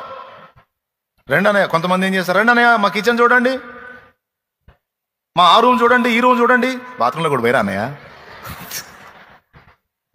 అన్ని పర్లేదులేమ్మా కొట్టితే చూసిరా అన్నయ్య జస్ట్ అంటే వాళ్ళ ఆశయం తెలుసా? ఆ రూపేణ ఆయన బాత్రూంలోకి వెళ్ళి వస్తే అక్కడ కూడా అడుగు పెడితే మనకు అక్కడే ఉన్న దోషాలు ఉంటే పోతాయి. ఎట్లనన్నా దాన్ని ఇల్లు మొత్తం తిప్పాలని అండి. అన్యులు గృహప్రవేశం చేసేటప్పుడు ఆవును తిప్పుతారు ఇంటి మొత్తం. పాస్టర్ గారు దొరికితే మన వాళ్ళకి అదనమాట. వాళ్ళేమో ఆవు, ఈయనేమో అది గది గది గది గది, ఆ గది చూడు, ఈ గది చూడు, అటువై చూడు, బాత్రూడు. పర్మిషన్ ఇస్తే, ఆహ్వానిస్తే తప్పదు, వెళ్ళాల్సిందే. పరిశుద్ధాత్ముడు ఒక గౌరవనీయమైన వ్యక్తి, మర్యాదస్తుడు. ఆయనకు నువ్వు ఏ స్థానం ఇస్తావో, ఎంతవరకు ఆయనకు అవకాశం ఇస్తావో ఆ మేరలోనే పనిచేస్తాడు ఆయన. అర్థమైందా? నువ్వు ఎంతవరకు ఆయన్ని కదిలిస్తావో అంతవరకే వర్క్ చేస్తాడు ఆయన. రెండు మాటలు. నేను నీకు దూరంగా లే, నీతోనే ఉన్నా కదా, మొదటిది. రెండవది, నన్ను అడగొచ్చు కదా. అందుకే ఏ పరిస్థితులు వచ్చినా నువ్వు ఒంటరివి కాదు అని గుర్తుపెట్టుకో. నువ్వు సింగిల్గా లేవు. కొంతమంది కూర్చొని ఒంటరిని అయిపోయానని పాటలు పాడుకుంటూ కూర్చుంటారు, దరిద్ర మొఖాలు వేసుకొని. మిమ్మల్ని కాదులే, అటు ఏడిచే వాళ్ళని చెప్తున్నాను నేను. ఏ కొంచెం అవకాశం దొరికిందా చాలు, నీకు పోయి ఏడవటానికి రెడీగా ఉంటారు, ఏడవటానికి రెడీగా ఉంటారు. ఏ కొంచెం సందు దొరికినా సరే తలుపులు వేసుకోవటం, కూర్చోవటం, ఆ మంచం మీద వండుకోవటం, లేకపోతే కూర్చోవటం. ఒంటరి జీవితం అయిపోయింది ప్రభు, ఒంటరి జీవితం అయిపోయింది. దేవుడు అంటాడు లోపలుండి, పనికి మాలింది ఆయన వాక్యం చదవు, వాక్యం చదవమని చెప్పేది. అందుకే నేను వాక్యం చదువు, వాక్యం చదువు. ఏముంది ప్రభా వాక్యంలో? ఏముందా? నేను నీలో ఉన్నాను, నువ్వు సింగిల్ కాదు, మనం డబల్ అన్న సంగతి అందులో ఉంది. చదువు. దేవునికి మహిమ కలుగును గాక. సందడైన స్నేహమైన ప్రాణమైన నీవే యేసయ్యా, సన్నిధైన సౌఖ్యమైన నాకు ఉన్నది నీవే కదయ్యా. నీలోనే నా బలం, నీలోనే నా ఫలం, నీలోనే నీవేగా నా జయం. నీలోనే నా బలం, నీలోనే నా ఫలం, నీలోనే నా వరం, నీవేగా నా జయం. నాలో నీవు, నీలో నేను, నాలో నీవు, నీలో నేను ఉండాలని, నీ అందే పరవశించాలని నా హృదయాశయ్యా, ప్రియుడా యేసయ్యా. నా హృదయాశయ్యా, ప్రియుడా యేసయ్యా. నాలో నీవు, నీలో నేను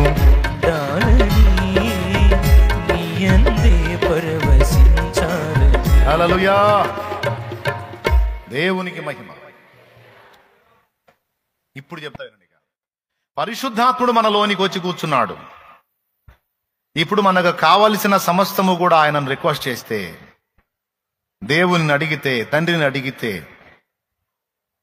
యేసునామములో కోరితే, మనలో ఉన్న పరిశుద్ధాత్మ సమస్తము మనకు అనుగ్రహిస్తాడు.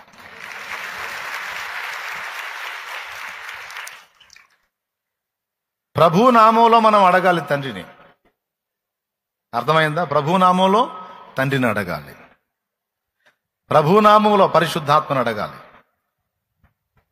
ఇప్పుడు మనలో కూర్చున్నటువంటి పరిశుద్ధాత్ముడు అనే వ్యక్తి మనకు అవసరమైన శక్తిని ఎల్లా నింపుతా ఉంటాడు. అడిగినప్పుడు మాత్రమే, అడిగినప్పుడే. ఇప్పుడు మీరు మీ ఇంట్లో నన్ను కలిగి ఉన్నారు అనుకోండి, ఏదన్నా అత్యవసర సలహా అవసరమైంది, అడిగితే ఇస్తా, లేకపోతే మౌనంగా ఉంటా. ఎందుకంటే నాకు సిగ్గుంది కాబట్టి, పద్ధతి ఉంది కాబట్టి. అలా కాకుండా మీరు తర్జనా భర్జన పడుతుంటే నేను వచ్చి నేను చెప్పేదా అనను. మీరేదో అర్థం కాక కొలికొచ్చి అన్నను అడుగుదామని నా దగ్గరకు వచ్చి నన్ను అడిగితే దానికి ఇలా చేయండి అని చెప్పి నేను ఆలోచన చెప్తా. పరిశుద్ధాత్మ దేవుణ్ణి ప్రతి విషయమును గూర్చి మనం ఆశ్రయించాలి. అందరూ వినండి, ఇది దయచేసి ఎవరు మిస్ అవ్వద్దు. లైవ్ లో ఉన్నోళ్ళు కూడా వినండి, తర్వాత వినేవాళ్ళు కూడా ధన్యులు. ఈ నూతన సంవత్సరం మొదటి ఆదివారం దేవుడు నా నుండి పలికిస్తున్నటువంటి ఈ సందేశము, దేవునికి ప్రార్థన చేసుకొని దేవుని అడిగి నీ వాక్కు పంపమని అడిగి మరి వచ్చి కూర్చున్నాయడ. దేవునికి స్తోత్రం కలుగును గాక. నేనేదో ఆలోచించుకొని ఏదో ఒకటి రెడీ చేసుకొని రాసుకొని రాలా. నువ్వేం పంపుతావో పంపు, ఈ శుభవేళ నీ బిడ్డలకి ఏం వాక్కు పంపుతావో పంపు, నీ వాక్యము చేత నింపమని చెప్పి వచ్చారు. దేవుడు పలికిస్తున్న మాటలు పలుకుతున్నా. ఆత్మ మనలో నివాసం ఉంటాడని లేఖనంలో మీకు చూపించా. అంతేకాదు తండ్రిని మనం అడగాలనే రిక్వెస్ట్ కూడా, మన రిక్వెస్ట్ చేయాలనే సంగతిని కూడా నేను మీకు చూపించా. అడిగినప్పుడు తండ్రి ఏం చేస్తాడట? తన పరిశుద్ధాత్మను ఎంతో నిశ్చయముగా అనుగ్రహిస్తాడు. మన మీదికి దేవుడు పంపే శక్తి కూడా పరిశుద్ధాత్మ అనే రాయబడింది బైబిల్లో. అది తేడా.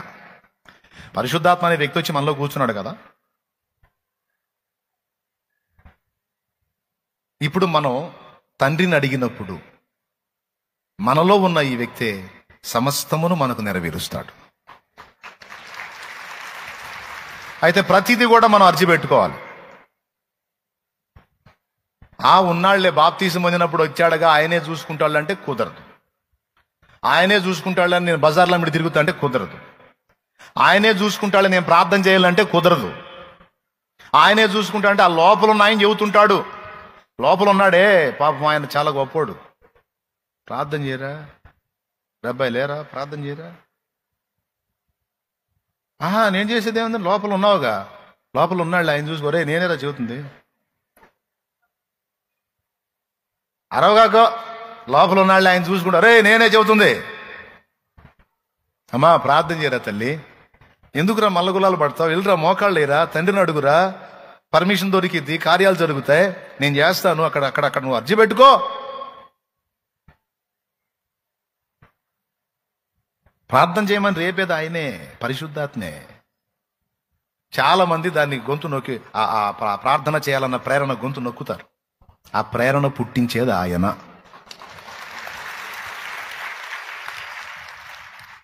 అర్థమైందా? మనలో ఉండి ఆ ప్రేరణ పుట్టించేది ఆయన. పొద్దున్నే ప్రార్థన చేసుకుని వాక్యం చదవకుండా అడవడికి వెళ్ళావు అనుకో, దినమంతా మాట్లాడుతూనే ఉంటాడు లోపలుండి. ఇవాళ వాక్యం చదవాలా, ఈరోజు వాక్యం చదవాలా. వాక్యం చదవకపోతే ఎట్లా, నువ్వు ఎట్లా బలంగా ఉంటావు, ఎలా హెచ్చరిక పొందుతావు? నువ్వు వాక్యం చదివి ఆ వాక్యాలను హృదయంలో తీసుకుంటే అత్యవసరమైనప్పుడు ఆ వాక్యాలు చూపించి నేను నిన్ను కంట్రోల్ చేయగలుగుతా. నువ్వు సరుకును సమకూర్చుకోవట్లా, నిర్లక్ష్యంగా తిరుగుతున్నావు. నువ్వు వాక్యం వింటలా, సినిమా పాటలు వింటున్నావు, నిద్రమోహవాడా. నిద్రమోహవాడా, నువ్వు వాక్యం చదవట్లా, సినిమా పాటలు వింటున్నావు, సినిమా స్టోరీలు చూస్తున్నావు, చెత్తతో నింపుకుంటున్నావు. సాతాను కుట్ర జరుగుతుంది నీ మీద. ఎక్కడెక్కడ చెత్తతో నింపుకుంటున్నావు, ఎక్కడెక్కడ లోకంతో నింపుకుంటున్నావు. నీ హృదయంలో నా వాక్యమునకు స్థలము లేదు, దెబ్బతింటావు.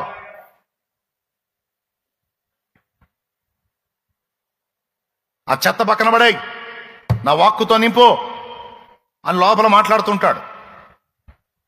అదే మాసినామణి గారు పాటలో రాశాడు, లోతైన జలములలో లోతున వినబడు స్వరమా, లోబడుటను నేర్పించి లోపంబులు సవరించు, లోనున్న ఈవులలో లోడైన నా బ్రతుకు లోపించని అర్పణగా లోకేశ చేయుమయా, నడిపించు దేవునికి మహిమ. పరిశుద్ధాత్మ ప్రేరేపిస్తాడమ్మా లోపల. ఒక్కోసారి నువ్వు ఏదన్నా ప్రయాణానికి వెళ్ళబోతే ఈరోజు వెళ్ళవాకు ఇటు వెళ్ళు అంటాడు, లోపల ఉండి మాట్లాడతాడు ఆయన. ఆ ప్రేరణ గుర్తుపట్టిన వాళ్ళు ధన్యులు. లోపలుండి మనతో మాట్లాడుతున్న ఆత్మస్వరము విని అడుగులు వేయటం సాధన చేసిన వాళ్ళు ధన్యులు. చాలా వాటిలో తప్పించుకుంటారు.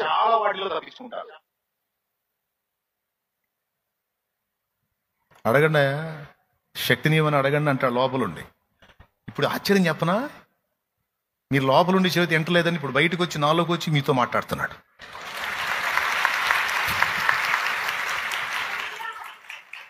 అరే లోపలుండి మాట్లాడితే మీకు అర్థం కావట్లేదు, కనీసం ఇప్పుడు వీళ్ళలోంచి మాట్లాడతాను, ఇప్పుడన్నా అర్థం అవుద్దా మీకు?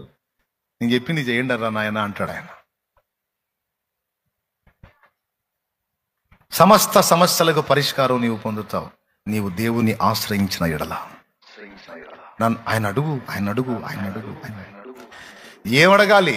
పరిశుద్ధాత్మ నిమ్మని అడుగు, శక్తి నిమ్మని అడుగు, బలం ఇమ్మని అడుగు, జీవం ఇమ్మని అడుగు, బలం ఇమ్మని అడుగు, ఆత్మ నడిపింపనిమ్మని అడుగు. నువ్వు అడుగు, నేను చూసుకుంటా. నువ్వు అర్జీ పెట్ట ఆయనకి, నేను చూసుకుంటా. డైలీ మన లోపల పరిశుద్ధాత్మ ఉండి మనల్ని ప్రేరేపించేది ఇది. నువ్వు పెట్టుకో, నువ్వు అర్జీలు పెట్టుకో, నేను నెరవేరుస్తావు. కేంద్రానికి రాయి నువ్వు, తర్వాత అన్ని నేను డీల్ చేస్తావు. ఏసునామలో రాయ్, రిక్వెస్ట్ అని రాయ్ అని మనకు చెప్పేది ఎవరు? ఎందుకంటే ఆయన ఉన్నాడుగా, ఆయనే చేయొచ్చుగా. ఇంకా మళ్ళీ మనం చెప్పేది ఏంది, అడిగేది ఏంది? ఆ ఛాన్స్ ఇలా అడగాల్సిందే. ఎన్ని మాటలు ఎన్ని చోట్ల రాసుందో. అడుగుడి మీకు ఇయ్యబడును, వెదకుడి మీకు దొరుకును, తట్టుడి మీకు తీయబడును. పరిశుద్ధాత్మ మన మీదికి రావటం అనేది రెండవ ఘట్టం. ఇక మనం ఈ లోపలున్న పరిశుద్ధాత్ముడు ఇచ్చిన ప్రేరణతో మనం అడుగుతుంటే మనకు కావలసినటువంటి ప్రతి శక్తి కూడా తండ్రి పంపుతా ఉంటాడు మన మీదికి. ఇప్పుడు ఒక మాట చెప్పండి, వరము వరము పరిశుద్ధాత్ముడు ఇచ్చేదా, తండ్రి ఇచ్చేదా? వరం పరిశుద్ధాత్ముడు ఇచ్చేదా, తండ్రి ఇచ్చేదా? తండ్రి ఇచ్చేది అన్నోళ్ళు చేతులు ఎత్తండి, దించండి. లేదు, వరములు ఆత్మవరములు కదా, ఆత్మకృపా వరములను ఉన్నాయి కదా, అది పరిశుద్ధాత్ముడు ఇచ్చేది అన్నోళ్ళు చేయొత్తండి. అసలు ఈ రెండు మాకు తెలియవు, నువ్వు ముగిస్తే మేము పోతాం అన్నోళ్ళు చేతులు ఎత్తండి.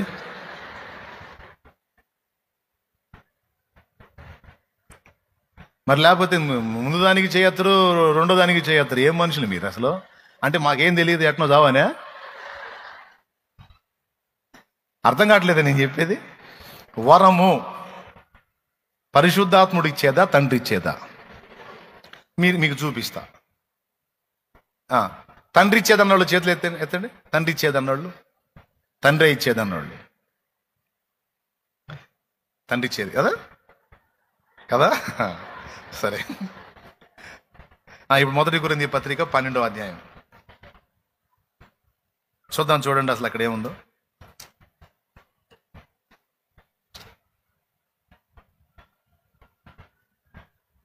12:4 చదువు. కృపావరములు నానా విధములుగా ఉన్నవి గాని ఆత్మ యొక్కడే, మరియు కృపావరములు నానా విధములుగా ఉన్నవి గాని ఆత్మ ఒక్కడే. ఆ ఆత్మే ఈ నానా విధములైన కృపావరాలను అనుగ్రహించేది. చదువు. మరియు పరిచర్లు నానా విధములుగా ఉన్నవి గాని ప్రభువు ఒక్కడే, నానా విధమైన కార్యములు కలవు కాని. బాగా వినాలి, ఇది కీలకమైన విషయం, ఎవ్వరు మిస్ అవ్వద్దు. చదువు. అందరిలోనూ అన్నిటినీ జరిగించు దేవుడు ఒక్కడే, అయినను అందరి ప్రయోజనము కొరకు ప్రతి వానికి ఆత్మ ప్రత్యక్షత అనుగ్రహింపబడుచున్నది. ఏలయనగా ఒకనికి ఆత్మ మూలముగా బుద్ధివాక్యమును. ఎవరి మూలంగా? ఎవరి మూలంగా? ఇప్పుడు చెప్పండి, వరం ఎవరి నుంచి వచ్చింది? అక్కడ రాసుందిగా. ఇంకా నన్ను అడిగేది ఏంది? ఆత్మ మూలముగా. ఇందాక చెప్పాను, ఆ ఆత్మ వారికి వాక్ శక్తి అనుగ్రహించిన కొలది వాళ్ళు అన్య భాషలతో మాట్లాడుతూ దేవుణ్ణి మయంపరిచారని ఉంది. అలా అన్య భాషలతో మాట్లాడి అంటే తమకు తెలియని, ఇప్పుడు సడన్గా నువ్వు మలయాళం మాట్లాడావు అనుకో, చుట్టుపక్కల బిత్తరపోతారు. కానీ మలయాళం తెలిసిన వ్యక్తి నీ పక్కన ఉన్నాడు అనుకో, ఇంకా ఆశ్చర్యపోతాడు, నా భాష నీకెట్ట తెలుసని. కానీ అలాంటిది వాళ్ళు 14-15 రకాల భాషలు మాట్లాడారు. ఆ పవర్ ఎక్కడి నుంచి వచ్చిందంటే ఆత్మ వారికి ఇచ్చాడని ఉంది. ఆ వరం ఎక్కడి నుంచి వచ్చింది? పరిశుద్ధాత్ముడు ఇచ్చాడు. బాగా వినండి, పరిశుద్ధాత్ముడే ఇచ్చాడు. చెప్పండి, అందరూ చెప్పండి, ఎవరు ఇచ్చారు? వరాలన్నీ కూడా ఎవరిస్తారు? వరాలన్నీ ఎవరిస్తారు?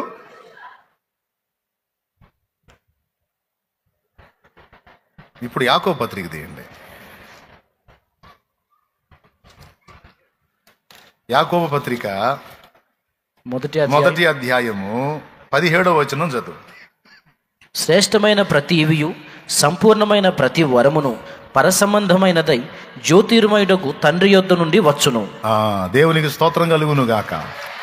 ఇప్పుడు చెప్పండి, ఇందాకేమన్నారు అంటే అన్నయ్య అక్కడ అది కూడా రాస్తుంది కదా, అక్కడేమో పరిశుద్ధాత్మ అనుగ్రహిస్తాడని ఉంది, ఇక్కడేమో ప్రతి వరమును, ఏమండి, ప్రతి ఈవియు, శ్రేష్టమైన ప్రతి ఈవియు, ఆత్మ సంబంధమైన ప్రతి వరం పర సంబంధమైనదై జ్యోతిర్మయుడుగు తండ్రి యొద్ద నుండి వచ్చును అని ఉంది. గట్టిగా ఇప్పుడు తండ్రి దగ్గర నుంచి వస్తుందా, పరిశుద్ధాత్మ దగ్గర నుంచి వస్తుందా? తండ్రి దగ్గర నుంచేనా? మరి అట్లయితే పరిశుద్ధాత్ముడు అనుగ్రహిస్తున్నాడు అని ఉంది. ఆత్మ మూలముగా బుద్ధివాక్యము, ఆత్మను అనుసరించి ఏ జ్ఞానవాక్యము, ఆ ఆత్మ వలననే విశ్వాసము, ఆ ఆత్మ వలననే స్వస్థపరచు వరములని ఉంది కదా. అంటే ఇక్కడ గమనించాల్సింది ఏంటంటే, మనం మోకాళ్ళుని యేసునామములో తండ్రికి మన మనవులు సమర్పిస్తే ఆయన పరిశుద్ధాత్మను కదిలిస్తాడు. అర్థమైందా?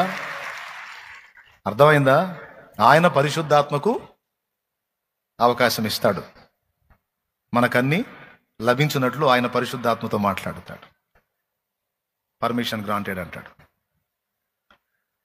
ఇచ్చేసాను యేసునామములో తండ్రికి మన మనవులు. అందుకే పరిశుద్ధాత్మ ప్రేరేపించేది, ప్రార్థన చేయండి. తండ్రికి చేసేది ఏంది? నువ్వు చేయొచ్చుగా. ఒరే నాయన, యేసునామములో తండ్రిని అడగాలి. తండ్రే సమస్తము దయచేయవాడు. దేవునికి మహిమ కలుగును గాక. హల్లెలూయా. ఇప్పుడు చెప్పండి, ఎక్కడికి అర్జీ పెట్టాలి? సమాధానం ఎక్కడి నుంచి రావాలి? పరిశుద్ధాత్మ, మనలో ఉన్న పరిశుద్ధాత్మ మనకు అన్ని విషయాల్లో సహాయం చేయాలంటే మనం ప్రతి దానికి అక్కడ పర్మిషన్ తీసుకోవాలి. అప్పుడు ఇక మనలోనే ఉన్న దేవుని ఆత్మ తన కార్యాన్ని మొదలు పెడతాడు. అలాగే పరసంబంధమైనటువంటి ప్రతి వరము, ఇవి అన్నీ కూడా తండ్రి అయిన దేవుడు అనుమతించి మన మీదికి పంపుతాడు. ఇప్పుడు అపోస్తలుల్లో పరిశుద్ధాత్ముడు ఉన్నాడా లేడా? ఫైనల్గా వస్తున్నా, ఇది చెప్పండి. యేసు ప్రభు అపోస్తలులతో చెప్పాడు, పరిశుద్ధాత్మ మీ మీదికి వచ్చుట ద్వారా మీరు శక్తి నొందెదరు అన్నాడు. ఈ మాట ప్రభు చెప్పినప్పుడు వారు పరిశుద్ధాత్మను కలిగి ఉన్నారా, కలిగి లేరా?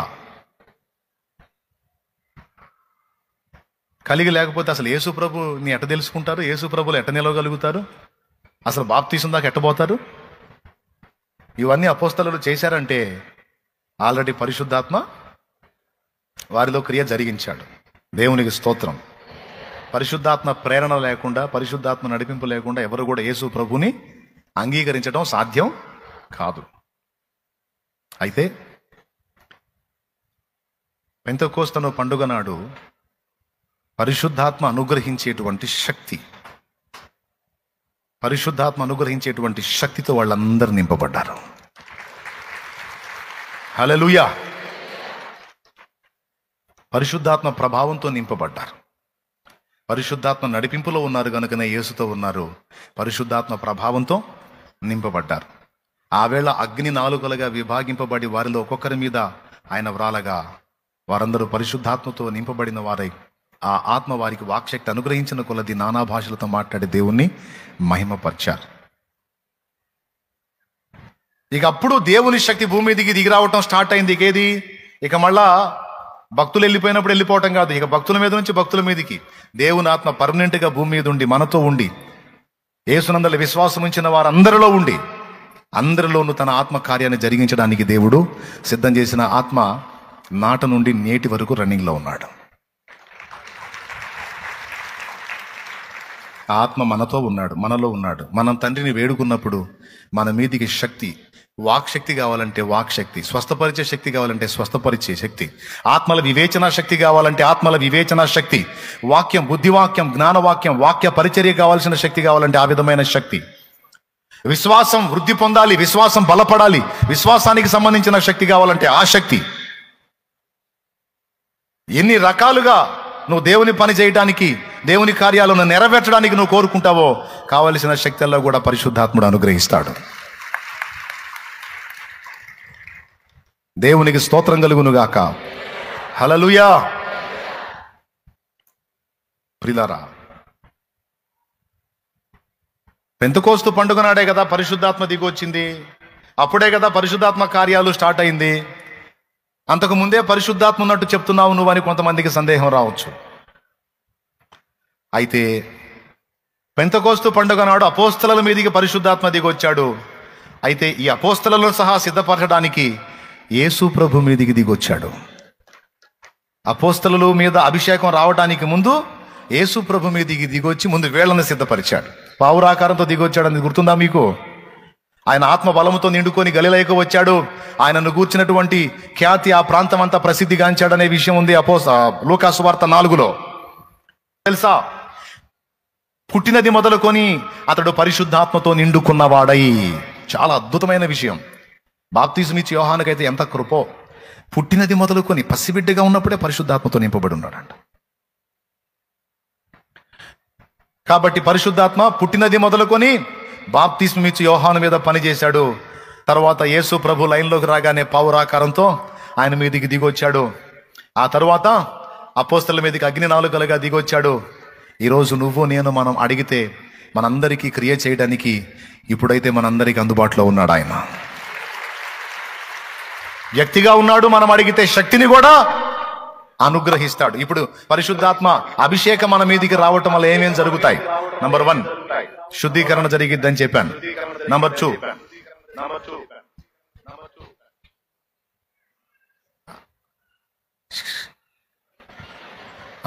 శక్తితో నింపబడతాం. 2, మూడవది మనం నిలవగలుగుతాం, ఇతరులను కూడా నిలబెట్టగలుగుతాం. శక్తి ఉన్నప్పుడు అవి జరుగుతాయి. 4వది పరిశుద్ధాత్మ మన మీదికి వచ్చుట ద్వారా ఆత్మ కృప వరముల చేత మనం నింపబడతాం. 4. 5వది పరిశుద్ధాత్మ వ్యక్తిగా మనలో ఉండే ఆయన శక్తి కూడా మనం నింపుకున్నప్పుడు దేవుడు కోరినటువంటి ఆత్మ ఫలం ఏదైతే ఉందో ఆ ఆత్మ ఫలము పరిశుద్ధాత్మే మనలో ఉండి వ్యక్తం చేస్తాడు. ప్రేమ, సంతోషం, సమాధానం, దీర్ఘశాంతం, దయాళుత్వం, విశ్వాసం, సాత్వికం, మంచితనం, ఆశా నిగ్రహం అని ఆత్మ ఫలములోని 9 తొనలు ఉన్నాయి. చూసారా? ఆత్మ ఫలాలు అంటారు కాదు, ఫలాలని లేదు బైబిల్లో. ఆత్మ ఫలము ఒక్కటే, అందులో తొనలు ఈ 9. తొనలు అంటే నారింజ పండులో ముక్కలు ఉంటాయి కదా, దాని సపరేట్గా. అలాగా ఆత్మ ఫలములో గలతీ పత్రిక 5వ అధ్యాయము 22వ వచనం. అయితే ఆత్మ ఫలమేమనగా అన్నాడు. ఫలములేమనగా అనలా. అయితే ఆత్మ ఫలమేమనగా ప్రేమ, సంతోషం, సమాధానం, దీర్ఘశాంతం, దయాళుత్వం, మంచితనం, విశ్వాసం, సాత్వికం, ఆశా నిగ్రహం. ఎప్పుడైతే మనం తండ్రిని వేడుకుంటామో, దేవుని ఆత్మశక్తితో నింపబడతామో, దేవుణ్ణి రిక్వెస్ట్ చేసుకుంటామో, ఇక పరిశుద్ధాత్మ మనలో పని చేయటం మొదలు పెడతాడు. పరిశుద్ధాత్మ మనలో పనిచేసినప్పుడు, బాగా వినాలి, పరిశుద్ధాత్మ మనలో పనిచేసినప్పుడు ఈ 9 మన నుండి వ్యక్తం అవుతాయి. ప్రేమ గలవారమై మనం ఉంటాం. సహజంగా మనం ఏం చేస్తూ ఉంటాం తెలుసా? మనం ట్రై చేస్తుంటాం మనంతటా మనం ఉండాలి అని. ఎంత ప్రేమ కలిగి ఉండాలని ట్రై చేస్తాం, అంత ద్వేషించడం మొదలు పెడతాం మనం. ఎందుకంటే మన చేత కాదు. సంతోషం, మనం సంతోషంగా ఉంటాం ట్రై చేస్తాం. ఎంత ట్రై చేస్తాం అంత ఏడుస్తూ ఉంటాం, ఎందుకంటే మన వల్ల కాదు. అలాగే ఆశా నిగ్రహం, ఆశలు నిగ్రహించుకోవడానికి ఎంతో ట్రై చేస్తూ ఉంటాం. విచిత్రం చెప్పనా, నిగ్రహించుకోవాలని అనుకునే కొద్దీ ఆశలు ఎక్కువ అవుతూ ఉంటాయి. అసలు ఆ దరిద్రాన్ని మర్చిపోదాం అనుకునే కొద్దీ మళ్ళా గుర్తొస్తుంటుంది. సాధ్యం కాదు. ప్రేమ, సంతోషం, సమాధానం, మనుషులతో సమాధానంగా ఉందాం, మనసులో సమాధానంగా ఉందాం అనుకుంటాం, కానీ మన వల్ల కాదు. అనుకునే కొద్దీ ఎక్కువ అవుతూ ఉంటాయి అసమాధానాలు. ప్రేమ, సంతోషం, సమాధానం, దీర్ఘశాంతం, చాలా ఓర్పుగా. ఏమండి, విద్య నేర్చుకున్న కుక్కలాగా. విద్య నేర్చుకున్న కుక్క ఒకటి ఉందంట. దానికి ఏం నేర్పాడో తెలుసా? అస్సలు మొరగకుండా మౌనంగా ఉండేట విద్య నేర్పాడు దానికి వాడు, బాగా సాధన చేపించి. ఇంకా అది అన్నా కూడా కొడతాడు అనమాట దాన్ని. అట్లా ఏం సప్పుడు చేయకుండా నేర్పాడు దానికి. ఇంకా ఎవరు వచ్చినా ఎవరు పోయినా సరే, ఏ మనిషి ఆ ఇంటికి రాని పోనీ అస్సలు అని కూడా అనదు, మౌనంగా ఉంటుంది. కుక్కకు అలాంటి విద్య నేర్పాడు వాడు మురిసిపోతున్నాడు. నా కుక్క ఏం ట్రైనింగ్ పొందిందిరా, అస్సలు సప్పుడు చేయట్లేదు. ఓ రోజు ఏం జరిగిందంటే, గేటు బయట దీని కళ్ళకి వేరే జాతి కుక్క కనపడింది, దాని జాతి కనపడింది. ఇక అప్పటిదాకా మౌనవ్రతం పాటించిన కుక్క దాని జాతి కుక్క కనపడి దాని సమీపంలోకి వస్తుంటే ఒక రేంజ్లో లేచి గోల్ చేయటం మొదలుపెట్టింది. కుక్క నేర్చుకున్న విద్య ఏమైపోయింది అంటే, ఆ సన్నివేశం రానంత వరకే దాని మౌనవ్రతం. ఆ సన్నివేశం వచ్చిందంటే అప్పుడు ఉంటుంది దాని అసలు రూపం. దాన్ని మార్చడం సాధ్యం కాదు. గదిలో పెట్టినంత వరకే పందితత్వం. నువ్వు పాండ్స్ పౌడర్ పోస్తావో, లేకపోతే నువ్వు ఏం పౌడర్ పోస్తావో, దానికి నువ్వు ఏం కొడతావో, ఇప్పుడు లేటెస్ట్ పౌడర్లు ఏమో వచ్చినాయి, ఏం కొట్టినా సరే నువ్వు గదిలో పెట్టినంత వరకే అది నువ్వు రాసినన్ని పూయించుకుంటుంది. దాని రోడ్డు మీద తీసుకెళ్ళి బురదగుంట చూపించావంటే మాత్రం ఇక నీ పాండ్స్ పౌడర్లు పనికిరావు, నీ సెంట్లు అత్తర్లు పనికిరావు. ఎందుకంటే అన్నిటికీ మించిన బురద వాసన దానికి ఇంపైన సువాసన పందికి. మరి ఏందనుకున్నా, ఇక గొలుసులో కట్టేసినా నువ్వు తాడులో కట్టేసరే ఆ ఆంచం లాక్కొని నిన్ను కూడా లాక్కొని తీసుకెళ్ళిపోయి అందులో పడింది.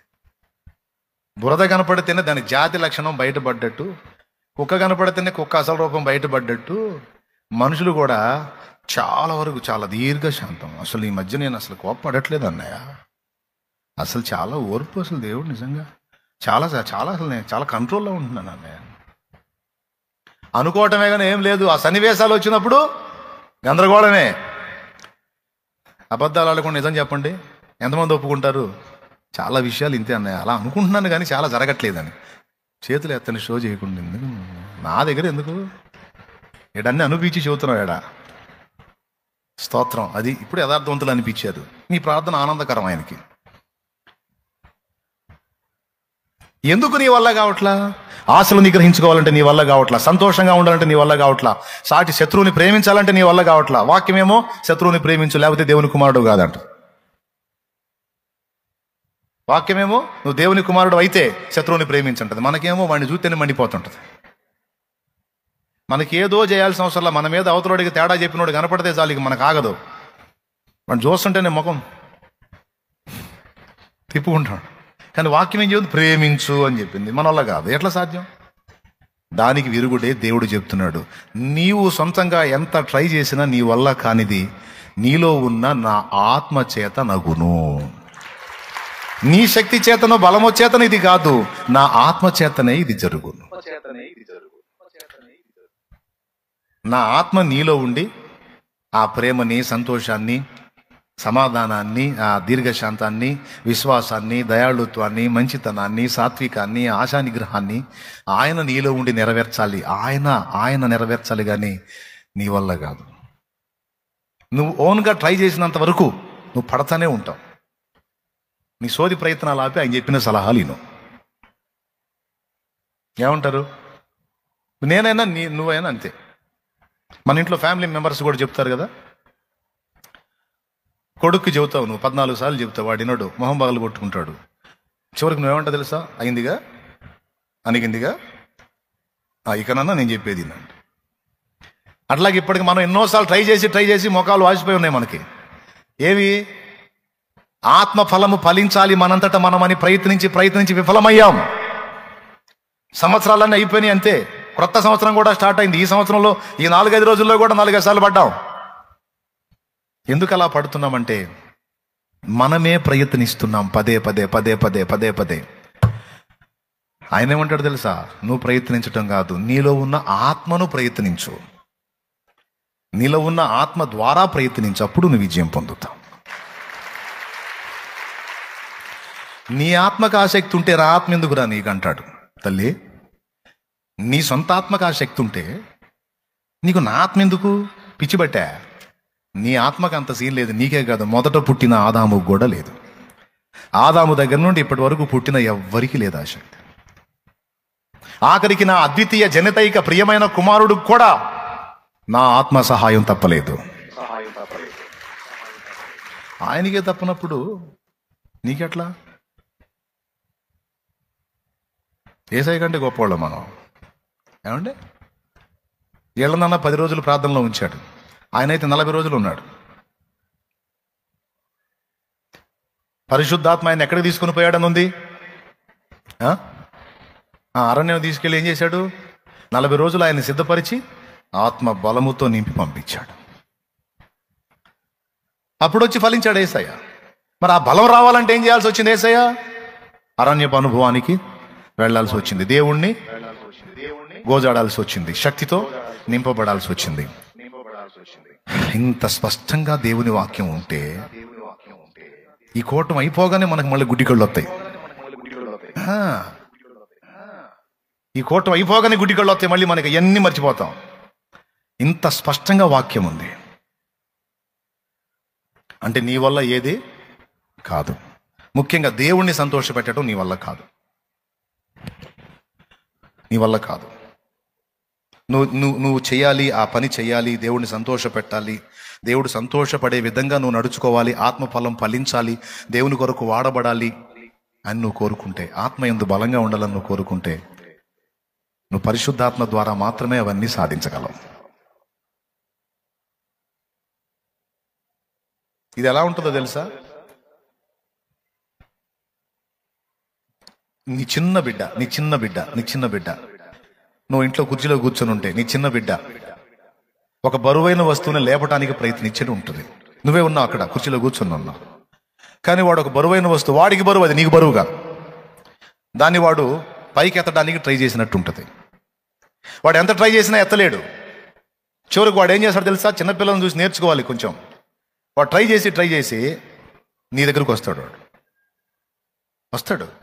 వచ్చి వాడు చేయి చూపిస్తాడు, నాకు అది కావాలని. అప్పుడు నువ్వు వంగి నీ చేతితో తీసి వాడి చేతుల్లో పెడతావు. నీకు సాధ్యమైంది, కానీ ఆ బిడ్డకు సాధ్యం కాదు. ఆ బిడ్డ నేర్పుతున్న పాఠం ఏంటంటే, నాకు అలివిగానప్పుడు నేను అమ్మను ఆశ్రయించినట్టు, నాకు అలివిగానప్పుడు నేను నాన్నను ఆశ్రయించినట్టు, మీకు అలివిగాని విషయాలు కళ్ళ ముందు కనపడుతున్నాయి కనుక మీరు ఆయన ఆశ్రయించండి. సమస్తం మీరు పొందగలరు. నువ్వు పోరాడుతున్నా మానసిక, శారీరక, ఆత్మీయ పోరాటాలు మూడింట్లో నీకు విజయాన్ని సిద్ధించి నిన్ను జయపథంలో నడిపించగలిగిన పరిశుద్ధాత్మ దేవుడు నీకు తోడై ఉన్నాడు.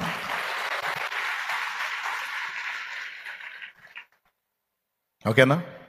పరిశుద్ధాత్మ మన మీదికి రావటం, మనలో నివాసం ఉండటం ఎందుకు అవసరం అంటే, ఆఖరి మాట చెప్పి ముగిస్తున్నాను నేను. ఈ శక్తులు, ఈ బలాలు, ఈ ప్రభావం అంతా మనకి ఎందుకంటే, ఈ లోకంలో మనం ఒట్టిగా లేము, శత్రువుల మధ్యలో ఉన్నాం. మనల్ని భయంకరంగా ద్వేషించేటువంటి సాతాను, వాడి సిబ్బంది, దురాత్మలు, అపవిత్రాత్మలు, అంధకార శక్తులు, వీటి మధ్య మనం ఉన్నాం. అది అసలు విషయం. ఇవన్నీ మన కంటికి కనబడని శత్రువులు, కానీ ఉన్నాయా లేవా? లేకపోతే బైబిల్లో అన్నిసార్లు రాస్తాడా? ఆ దయ్యము వానిని ఎక్కడ పట్టెనో అక్కడ వానిని విలవిలలాడించను అని, ఆ దయ్యము పట్టెనని, దయ్యం పట్టినవాడు ఇలా ఉన్నాడని, యేసు దయ్యమును వెళ్ళగొట్టాడని, అపోస్తలులు దయ్యాలను వెళ్ళగొట్టారని. అసలు ఇంకా చెప్పాలంటే ఆయన ఇచ్చిన అధికారాల్లో మొట్టమొదటి అధికారం దయ్యాల మీద ఇచ్చాడు. దీన్ని బట్టి ఏమర్థమవుతుంది మనకి? మన శత్రువులు మనకంటే బలవంతులు. భూమి మీద ప్రతిరోజు రాత్రి పగలు తేడా లేకుండా కనీసం ఒక్కొక్కడిని తక్కువలో తక్కువ అంటే ఒక 100 మంది శత్రువులు అబ్జర్వ్ చేస్తూ ఉంటారు మనల్ని. క్రీస్తు రక్తంలో కడగబడిన మనల్ని. లోకస్తులు అయితే ఆల్రెడీ చచ్చినట్టున్నారు, చచ్చిన స్థితిలో ఉన్నారు కదా వాళ్ళు ఆల్రెడీ వాడి సంచిలో ఉన్నారు. ఎవరు సంచిలో ఉన్నారు? లోకస్తులు ఆల్రెడీ వాడి బ్యాగ్లో ఉన్నారు. వాళ్ళ గురించి అసలు వాడికి పట్టింపే లేదు. వాడి దృష్టి అంతా మన మీదే. ఎందుకంటే తప్పించుకున్నాం మనం, ఆడి సంచిలోంచి తప్పించుకున్నాం. యేసయ్య రెక్కల కిందికి చేరాం మనం. మనల్ని ఎలాగైనా నాశనం చేయాలని. శరీరాన్ని దొరికితే శరీరాన్ని వేటాడతాడు, మనసు దొరికితే మనస్సు వేటాడతాడు, ప్రాణాన్ని. ఆత్మీయ జీవితంలో దొరికితే అక్కడ వేటాడతాడు. నేను అందుకే అన్ని విషయాల్లో జాగ్రత్తలు చెప్తా. ఆత్మీయ విషయంలో జాగ్రత్తలు చెబుతా, శరీర విషయంలో కూడా జాగ్రత్తలు చెప్తా. హెల్మెట్ పెట్టుకోండి నేను ఎందుకు అంత చెడు మొత్తుకున్నానని తెలుసా? నీకు తెలియదు నిద్రమోహవాడా, నువ్వు దొరికితే నిన్ను చంపాలని ఉన్నాడు వాడు. నేను చెప్పేది నిజం. నువ్వు మారు మనసు పొంది రక్షణ పొంది ఇప్పుడు దేవుని సాక్షివై ఆత్మల రక్షణ కోసం తప్పిస్తున్నావు కదా. వాడు నిన్నేం చేయలేక, నిన్ను అనపలేక అవకాశం చిక్కితే నీ తప్పే చూపించి నిన్ను లేపేయాలని చూస్తున్నాడు వాడు. వాడు నాకు గీస్తాడు, నీకు గీస్తాడు, అది విషయం. నేను చెప్పినా ఎంత చెప్పినా అర్థం కాదు మీకు. ఏమన్నా అర్థమైంది? ఇప్పుడన్నా అర్థమైందా? భయపెడుతున్నానా? జాగ్రత్త చెప్తున్నానా? అంటే ఈ మాట కూడా ఎవరు చెప్తున్నారు? నువ్వు ఉండాల్సిన జాగ్రత్తలో నువ్వు పరిశుద్ధాత్ముడే హెచ్చరిక జారీ చేసేది. ఎక్కడ చిక్కితే అక్కడ మన ప్రాణాలను తీయాలని కూడా వాడు. నేను నిజం చెప్తున్నా, మీరు ఏమన్నా అనుకోండి, ముగించేస్తా ఇక నేను. మనం మానసికంగా చిక్కితే రకరకాల ఆలోచనలు, దరిద్రగొట్టు సందేహాలు, ఆలోచనలు, భయాలు రకరకాల భయాలు తీసుకొచ్చి మనల్ని మెంటల్గా ఒత్తిడికి గురి చేసి మనం మానసికంగా శారీరకంగా నలిగిపోయేటట్టు చేస్తాడు వాడు. గోరంత దాన్ని కొన్నంతగా చూపిస్తాడు వాడు. దానికి ఊరకనే చిన్నదానికి ఆందోళన పడేటట్టు చేసి, టెన్షన్ పడేటట్టు చేసి, భయపడేటట్టు చేసి గందరగోళం చేసేస్తాడు వాడు. నువ్వు ఎక్కడ బెండ్ అవుతున్నావో అక్కడ వేటాడటం మొదలు పెడతాడు వాడు. మనస్సుని వేటాడతాడు. అనవసరపు భయాలు పుట్టిస్తాడు, అనుమానాలు పుట్టిస్తాడు. నువ్వు శారీరకంగా చిక్కితే పాపంలో పడేయటానికి పోరాడుతూ ఉంటాడు. నువ్వు పాపంలో పడ్డావు అనుకో, ఇక ఆత్మీయ జీవితాన్ని వేటాడటం మొదలు పెడతాడు. నువ్వు రోడ్డు మీద వెళుతున్నప్పుడు శారీరకంగా నిన్ను చంపడానికి ట్రై చేస్తాడు, నీ ప్రాణం తీయటానికి ట్రై చేస్తాడు. ఇలాంటి ప్రమాదం మనకి శత్రువుతో ఉంది గనుకనే ఇది కూడా మీరు నమ్మాలి. తన యందు భయభక్తులు గల వారందరి చుట్టూ దేవుడు తన దూతల్ని కాపలా పెట్టాడు. మారు మనసు పొంది బాప్తిస్మం పొంది క్రీస్తు రక్తంలో కడగబడిన ప్రతి పరిశుద్ధునికి దేవుడు తన దూతల కాపుదల ఇచ్చాడు. చాలాసార్లు నువ్వు గండాల్లోంచి బయటపడటానికి కారణం దేవుని అద్భుతమైన కాపుదల. దూతలే నిన్ను సేవ్ చేశారు. లేకపోతే ఎప్పుడో నీవు ఎదుర్కొన్న ప్రమాదాల్లో గతంలోనే అవుట్. కానీ అలా జరగకుండా నువ్వు మళ్ళా లైన్లో ఉన్నావంటే దేవుని కాపుదల, అద్భుతమైన కాపుదల ఇన్ని సంవత్సరాలు నిన్ను ఆవరించి ఉంది. మాంత్రిక శక్తులు నీ మీద ప్రయోగాలు చేసేటట్టు చేస్తారు వాడు. కొంతమందిని నీకు శత్రువులను చేసి వాళ్ళ మనసులో నువ్వు నాశనం కావాలనే ఆలోచనలు పుట్టించి వాళ్ళు డబ్బులు పెట్టుబడి పెట్టి మరి నిన్ను, నీ కుటుంబాన్ని నాశనం చేయడానికి మాంత్రికులను ఆశ్రయించేటట్టు సైతాన్ రేపుతాడు. అలాంటి ప్రయోగాలు కూడా నీ కుటుంబం మీద జరిగాయి, నీ మీద జరిగాయి, నా మీద జరిగాయి. కానీ ఏం గాల? కారణం దేవుని అగ్ని ప్రాకారం. రాత్రియు పగలును పాదములకు రాయి తగులకుండా, రాత్రియు పగలును పాదములకు రాయి తగులకుండా మనకు పరిచర్య చేయుట కొరకు, మనకు పరిచర్య చేయుట కొరకు దేవదూతలు మనకుండగా, దేవదూతలు మనకుండగా ఆనందయాత్ర ఇది, ఆత్మీయ యాత్ర. యేసుతో నూతన యెరూషలేము యాత్ర, మన యేసుతో నూతన యెరూషలేము యాత్ర, ఆనంద యాత్ర. దేవునికి మహిమ. మళ్ళా నిన్ను లేపాలనుకున్నప్పుడు నీ తప్పే చూపించాలా వాడు. మళ్ళీ నువ్వు నీ నిర్లక్ష్యమే చూపించాలా, లేకపోతే దేవుడు ఊరుకోడు. అర్థమైందా? వాడు డైరెక్ట్గా వచ్చి నేను చేసేయడానికి లేదు. అందుకని నువ్వు నిర్లక్ష్యం చేసే విషయాలు కొన్ని ఉంటాయి, వాటి నిర్లక్ష్యం చేసేటట్టు చేస్తాడు. నిద్ర నిర్లక్ష్యం చేసేటట్టు చేస్తాడు. నిద్రపోదు, కూర్చొని ఆలోచిస్తూ ఉంటుంది. నైట్ నిద్రపోయే టైంలో కూడా ఆలోచించి చించేదేం లేదు. అయినా సరే కూర్చొని ఆలోచించి చిన్నగా రిపోర్ట్లు వస్తుంటాయి, ఫలానా కంపెనీ రోగం వచ్చింది అని. రోగం రాకముందు ఆలోచించి రోగం తెచ్చుకుంది, వచ్చిన అక్కడి నుంచి ఇక రోగం చూపించి ఇక మళ్ళీ ఆలోచించడం మొదలుపెట్టి చివరికి రోగం ప్రమోషన్ పొందిద్ది. క్లైమాక్స్లో నాకు ఫోన్ వచ్చిద్ది, పెట్టి తీసుకొని రండి అని. ఎందుకు? ఏమా నిద్ర నిర్లక్ష్యం చేసేటట్టు, ఆహారం నిర్లక్ష్యం చేసి, దేవుని వాక్యం ఉండనే ఉంది. ఎవరే నువ్వు నన్ను నమ్మితే కలవరం తీసేరా బాబు, విశ్వసిస్తున్నావా? అట్లయితే విశ్రాంతిలో ఉండు, నేను ఉన్నాను కదా నీకు అన్నాడు ఆయన.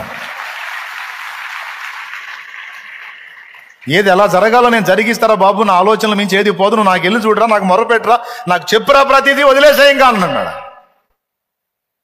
సరే సరే ట్రయ దేవుడు అనుకోండి, ప్రభు స్థానం అనుకోండి. ప్రభా ఇవాళ శాలేమన్న చేత కూడా బాగా గద్దించి చెప్పావు ప్రభా, ఇంకెయ్యి పెట్టుకొని తండ్రి స్తోత్రం ప్రభా, ఇంకొద్దు మొత్తం నీకే అప్పచెబుతున్నా, తీసుకో ప్రభా, తీసుకోపో, ఇంకా నేను ఆలోచించను ప్రభా, యేసు నామములో మొత్తం వదిలేస్తున్నా ప్రభా. హల్లెలూయా హల్లెలూయా హల్లెలూయా హల్లెలూయా. ప్రభా అబ్బాయి సంగతి అప్పచెబుతున్నా, అమ్మాయి సంగతి అప్పచెబుతున్నా, అప్పుల సంగతి అప్పచెబుతున్నా, రోగం సంగతి అప్పచెబుతున్నా, సమస్యల సంగతి అప్పచెబుతున్నా, జాబ్ ప్రయత్నం అప్పచెబుతున్నా, మొత్తం అప్పచెబుతున్నా ప్రభా, యేసు నామములో అడుగుచున్నాం తండ్రి, ఆమేన్. అన్నీ అప్పచెప్పాడు కదా, ఇప్పుడు ఎట్ట పోవాలా? ఇట్లా పోవాలా? యేసు నామములో అడుగుచున్నాం తండ్రి. అయిపోయిందా? నువ్వు మొయ్యలేవులే ప్రభా.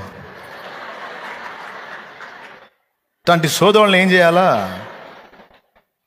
ఏమండి, మిమ్మల్ని కాదులే, ఆయన మీ చింత యావత్తు మీ నెత్తిన పెట్టుకోండి అన్నాడా? ఉందా లేదా? నా మీద ఏంటంటే అర్థమైంది, నాకు ఇవ్వండి, నాకు అప్పచెప్పండి. ప్రార్థనలో మోకాళ్ళు వేసి, ఇప్పుడు నేను చెప్పాను కదా ఇంటికి పోయి ఆవేశంగా చేసేది అదే, మొత్తం అప్పచెబుతున్నా ప్రభా. అప్పచెప్పినంతసేపు అప్పచెప్పి మళ్ళీ తీసుకొని సంకలో పెట్టుకొని తిరుగుతూ ఉంటారు. తిక్కలోళ్ళు అండి, తిక్కలోళ్ళు. ఈ తిక్కలోళ్ళని చేసేది కూడా వాడే. ఏంది, నువ్వు ప్రార్థన చేయగానే పోయినాయా సమస్యలు? ఆ చెప్పినోడు అంతే చెబుతున్నావు, నువ్వు కూడా అంతే చేస్తున్నావే. అట్లా కాదు, నువ్వు ఆలోచించాలి. ఎట్టా ఆలోచించు, ఎట్లా ఎట్లా అని చిన్నగా తవ్వకాలు మొదలుపెట్టి, నిజంగా ఎట్టా? నిజమే, ఏదో రెండు మాటలు అనగానే దేవుడు చేసేస్తాడా? అసలు ఆయన నీ బోటు దానికి అసలు చేయడు, నీ బోటోడికి అసలు చేయడు. నిజమే, అసలు నేను మంచిదాన్ని కాదుగా, అసలు నేను మంచివాడిని కాదుగా.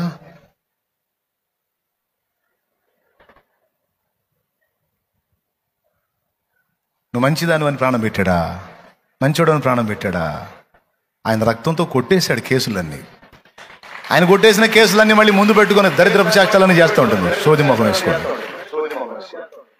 నేను చెప్తున్నాను, నాకు అప్పచెప్పేసి వదిలేసి నన్ను నమ్ముతున్నావు, విశ్వసిస్తున్నావు కదా అంటే, ప్రభా విశ్వసిస్తున్నాలే కానీ నేను మంచిదాన్ని కాదు ప్రభా. మరి నువ్వు అంటే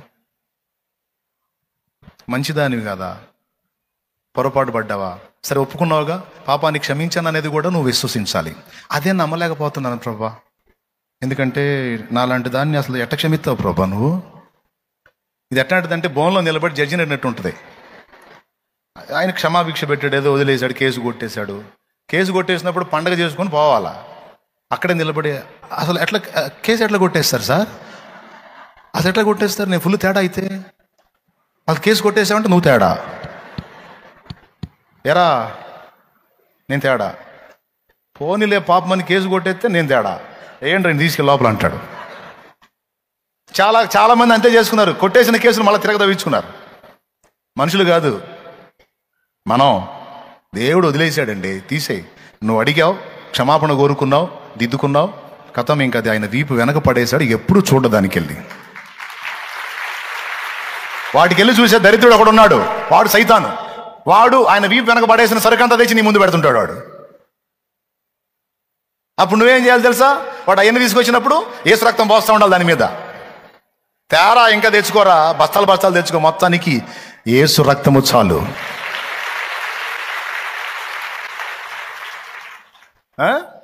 ఇంకేమైనా దోషాలను గురించిన భయం ఉందా, ఆలోచన ఉందా? వదిలేసేయాలా, తీసేసాడు, క్షమించాడు, వదిలిపోయి. నువ్వు పరిశుద్ధుడివి, పరిశుద్ధురాలివి, కడిగాడు, నూతన పరిచాడు, నిన్ను క్రొత్త జీవితంలోకి తెచ్చాడు. ఫిక్స్ అయిపో అంతే. నువ్వు పెద్ద ఏదో పెద్ద నిన్ను నువ్వు విమర్శించుకొని, ఏది నిన్ను విమర్శించుకోవడం అంటే పదే పదే. ఇప్పుడు ప్రార్థన చేసేటప్పుడు విమర్శించుకోవడం తప్పులేదు, నేను కూడా విమర్శించుకుంటా. కొంతమంది అట్ట కాదు, కదిలిస్తే నేను మంచిదాన్ని కాదు, నేను మంచివాడిని కాదు, నాకు ఇంతే జరగాలి, నాకు ఇంతే, నేను తేడాలే, నేను తేడా. పద్దాకలేందా సోది? సైతానుగాడు తెస్తాడు. అయిపోయింది, కడిగేశాడు, వదిలేసాయి. నీ ప్రార్థన విలువైంది, వింటాడు, నీ మొర్ర ఆలకిస్తాడు, నీకు జవాబిస్తాడు, తన ఆత్మనిస్తాడు. ఆయన నీతో ఉన్నాడు, నీలో ఉన్నాడు, కానీ నిన్ను వేటాడటానికి శత్రువు తరుగుతున్నాడు. ఏమనుకోది, వాస్తవంగా పెందలాడి మొదలు పెడదాం, పెందలాడి ముగిద్దాం అనుకున్నా. లేట్ అయింది. నాకు ఇవ్వటం లేట్ అయింది. నేను చెప్పడం లేటు కాదు, చాలా మంచిగా మారే నూతన సంవత్సరంలో నాకు ఇవ్వటం లేట్ చేశారు. ఎందుకు పెందలాడు వదిలేద్దాం అనుకున్నానంటే, ఇప్పుడు మనం మీటింగ్ గ్రౌండ్కి పోవాలి ఒక ముద్ద తిని. ఎందుకు వెళ్ళాలంటే ఆ షెడ్లో ఉన్న కర్రలన్నీ బయట వేయాలి, పందిరి కర్రలన్నీ. ఏమన్నా అర్థమవుతుందా చెప్పేది? తిని శుభ్రంగా ఎవరి దాన్ని వాళ్ళు పోతారా? పోతే నేను వేసుకొని కూర్చోవాలి అక్కడ. ఒక ముద్ద అన్నం తిని మొత్తం పోయి ఆ కర్రలన్నీ బయట వేయాల. ఉన్నారా లైన్లో? ఆశ్చర్యం ఏంటంటే చేతులు ఎత్తిన వాళ్ళు ఎవరు కనపడరు. అది ఎత్తిన వాళ్ళందరూ మర్యాదగా ఆడ కనపడాలి నాకు. నేను వస్తా ఆడికి, దేవునికి చిత్తం అయితే. దేవునికి స్తోత్రం. అర్థమైందా? వెళ్ళి ఆ పరిచర్య చేద్దాం. ఎందుకంటే 4 రోజులు కూటాల్లో మళ్ళా దేవుని కృప పొందుకుంటాం మనం. దేవుని ఘనమైన కార్యాలు చూస్తాం మనం. మళ్ళా పునర్శక్తి పొందుకుంటాం. హల్లెలూయా. ఆఖరి మాట, దాని నుంచి ఆఖరి మాట అంటున్నా, ముగించట్లేదు అనుతూ. ఆఖరి మాట అంత పొడుగుందన్నమాట, అంతే. ఆఖరి మాట కొనసాగుతుంది. ఏంటి ఆఖరి మాట అంటే మరి ఇప్పుడు చూపించు ఆఖరా, మళ్ళీ అట్లాగేది మనసు, కొంచెం ఆగు, ఈ పాయింట్ పోయింది. మళ్ళా ఇక్కడ మనల్ని రకరకాల ఉద్రేకాల్లోకి నెట్టడానికి అపవిత్రాత్మలు ఉన్నాయి, దురాత్మలు ఉన్నాయి, శత్రువు ఉన్నాడు. వాటి దాడి మన మీద ఉంటుంది. నీ నిద్రలో ఉంటుంది, నీ మెళకువలో ఉంటుంది. అందులో భాగంగా నీ ప్రాణ ఆత్మ దేహములను నాశనం చేయాలని ప్రతిరోజు కొన్ని దురాత్మలు అబ్జర్వ్ చేస్తానే ఉంటాయి. అందులో మంత్ర ప్రయోగాలు కూడా ఒకటి, మాంత్రిక శక్తుల ప్రయోగాలు కూడా ఒకటి. కానీ ఏవి కూడా నీ మీద పారకుండా దేవుడు తన బలమైన బాహువు చేత ఎప్పటికప్పుడు నిన్ను సేవ్ చేసుకుంటా ఉన్నాడు. రకరకాల చిక్కుల్లో నిన్ను నెట్టాలని, నిన్ను ఫెయిల్ చేయాలని, నిన్ను అధోగతి పాలు చేయాలని, మానసికంగా కృంగిపోవాలి, నువ్వు ఎప్పుడు ఏడుస్తానే ఉండాలి. నేను చెప్తున్నా, నువ్వు సంతోషంగా ఉంటే జనానికి కుళ్ళు సంగతి ఏమో కానీ సైతానికి మాత్రం మహా కుళ్ళు, దురాత్మలకు మాత్రం మహా ఈర్ష్య. మనం ఏడుస్తూ ఉండాలి ఎప్పుడు. మనం సంతోషంగా ఉంటాం, దేవునికి ఇష్టం. అప్పుడు మరి దయ్యాలకి ఏమి ఇష్టం? సంతోషంగా ఉంటాం దేవుడికి ఇష్టం కాబట్టే కదా ఎల్లప్పుడూ సంతోషంగా ఉండడానికి రాయించాడు. దేవుడు ఆ మాట పలికాడంటే మరి దయ్యాలు ఏం కోరుకుంటున్నాయి? ఎల్లప్పుడూ ఏడు మోహాలు వేసుకొని ఉండండి, ఏడుస్తూ ఉండండి అని. అట్లా మనల్ని అన్ని రకాలుగా ఇబ్బంది పెట్టడానికి మనకు కనబడని శత్రు సమూహం ఒకటి మన చుట్టూ ఆవరించి ఉంది. దాని నుంచి ఆ దురాత్మలను ఎదిరించాలంటే ఖచ్చితంగా పరిశుద్ధాత్మ సహాయం మనకు కావాలి. అర్థమైందా? ఏ సహాయం కావాలి? పరిశుద్ధాత్మ సహాయం కావాలి. ఆత్మ మనలోనికి వచ్చినప్పుడు, ఆత్మ మన మీదకి వచ్చినప్పుడు మనల్ని శక్తివంతుల్ని చేస్తాడు, బలవంతుల్ని చేస్తాడు, శుద్ధీకరణ చేస్తాడు, ఆత్మ వరములను మనకిస్తాడు, వాక్ శక్తిని ఇస్తాడు, ఆత్మ ఫలము మనలో ఫలించేటట్టు చేస్తాడు. అంతేకాదు మనల్ని ఉద్రేకపరిచే దురాత్మలను అడ్డగించి ఎదిరించేటువంటి శుద్ధాత్మ మనకు తోడై ఉంటాడు. నువ్వు కృంగిపోతున్నావు అనుకో, పరిశుద్ధాత్మ మాట్లాడతాడు. ఏ పిచ్చిదానా, వాక్యంలో ఏముంది? చింత యావత్తు ఆయన మీద వేయమని ఉంది. నువ్వేంది ఆలోచిస్తున్నావు పిచ్చిదానా? లే, ప్రభువుని నమ్మట్లేదా? దేవుని కార్యాలు నమ్మట్లేదా? వెర్రివాడా, లే, కృంగిపోయావే, పోయి ప్రార్థించు. శత్రువుకి స్థలం ఇస్తున్నావు నువ్వు, లే పోయి ప్రార్థించు, నా సహాయం నీకు లభించింది. అట్లా ఎప్పటికప్పుడు శత్రువు మనల్ని ఎక్కడ మోసం చేయబోయినా వెంటనే మనలో ఉన్న పరిశుద్ధాత్మ మనకి సమాచారం అందిస్తాడు. ఈ విధంగా బహు విధాలుగా మనకి ఆత్మ సహాయం అవసరమై ఉంది. అందుకే మనం అడుగుదాం, ఆత్మని పొందుదాం. ఈ నూతన సంవత్సర శుభారంభంలో క్రొత్త శక్తిని, నూతన శక్తిని, నూతన అభిషేకాన్ని, నూతన ప్రభావాన్ని. గురుపోతు కొమ్ము వలె నా కొమ్ము పైకెత్తబడిను, క్రొత్త తైలముతో నేను అంటబడి తిని అని భక్తుడు పలికినట్టు పలుకుదాం.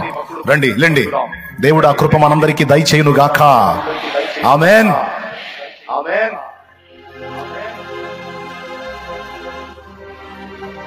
మనలోనే ఉండి, మనతోనే ఉండి మనల్ని ఉద్రేకపరిచే దురాత్మలను అడ్డగిస్తున్న పరిశుద్ధాత్మ దేవునికి కృతజ్ఞతలు చెల్లించుదాం. యేసు నామములో పరిశుద్ధాత్మ దేవుని కృతజ్ఞతలు చెల్లించుదాం. యేసు నామములో స్తోత్రం, స్తోత్రం, స్తోత్రం, స్తోత్రం. శత్రువు తంత్రాలను మనకు బయలుపరిచి వాడి కుయుక్తులేవి మన మీద నెరవేరకుండా మనల్ని మానసికంగా, శారీరకంగా, ఆత్మీయంగా కాపాడుతున్న దేవాది దేవునికి స్తోత్రాలు చెల్లించుదాం. చెల్లించుదాం. స్తోత్రం స్తోత్రం స్తోత్రం స్తోత్రం అందరం చెల్లించుదాం, మనసారా చెల్లించుదాం. ఇంతవరకు కాచిన దేవునికి స్తోత్రం స్తోత్రం స్తోత్రం స్తోత్రం. ఇక ముందు కాపాడబోతున్న దేవునికి స్తోత్రం స్తోత్రం స్తోత్రం. స్తుతి స్తుతి స్తుతి స్తుతి స్తుతి స్తుతి స్తుతి. దేవానికి స్తోత్రం, ఆత్మదేవానికి స్తోత్రం. మమ్మల్ని కాపాడు మాట్లాడిన ఆత్మ, మమ్మల్ని బలపరిచిన ఆత్మ, ధైర్యపరిచిన ఆత్మ, స్వస్థపరిచిన ఆత్మ, నిబ్బరపరిచిన ఆత్మ, నెమ్మదినిచ్చిన ఆత్మ, దైవాత్మ నీకు స్తోత్రం స్తోత్రం స్తోత్రం. పరిశుద్ధాత్మ నీకు స్తోత్రం స్తోత్రం. మాకై పంపబడిన ఆదరణకర్త నీకు స్తోత్రం స్తోత్రం స్తోత్రం. నీ అభిషేకం మా మీదికి పంపించు తండ్రి. నీ అభిషేకం మా మీదికి పంపించు తండ్రి. క్రొత్త తైలముతో మమ్మల్ని నింపు తండ్రి. క్రొత్త తైలముతో మమ్మల్ని నింపు తండ్రి. మమ్మల్ని నూతన పరచు, మా క్రియలు నూతన పరచు, మా నడిపింపులు నూతన పరచు, మా చర్యలు నూతన పరచు, మా జీవిత విధానాన్ని నూతన పరచు.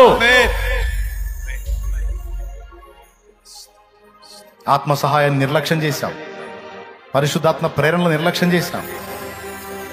పరిశుద్ధాత్మ మాలో ఉండిస్తున్న ప్రేరణలను అశ్రద్ధ చేశాం. మమ్మల్ని క్షమించు. ఆత్మకు, ఆత్మ స్వరానికి లోబడేటట్లు సహాయం. కొన్నిసార్లు దురాత్మల స్వరాలకు లోబడి కొన్ని తప్పులు చేశాం. క్షమాపణ కోరుకుంటున్నాం. దయతో మన్నించండి, క్షమించండి. కొన్నిసార్లు అవిశ్వాసులాగా భయపడ్డాం. మేము భయపడటం, భయంలో బతకడం నీకు ఇష్టం లేదు. మేము కృంగిపోయి ఉంటాం నీకు ఇష్టం లేదు. మేము ఏడుస్తూ ఉంటాం నీకు ఇష్టం లేదు. మేము ఓడిపోయి ఉంటాం నీకు ఇష్టం లేదు. మేము జయ జీవితాన్ని పొందాలి. ఈ శుభవేళ మాతో మాట్లాడిన ఈ వాక్కుకై నీకు వందనాలు.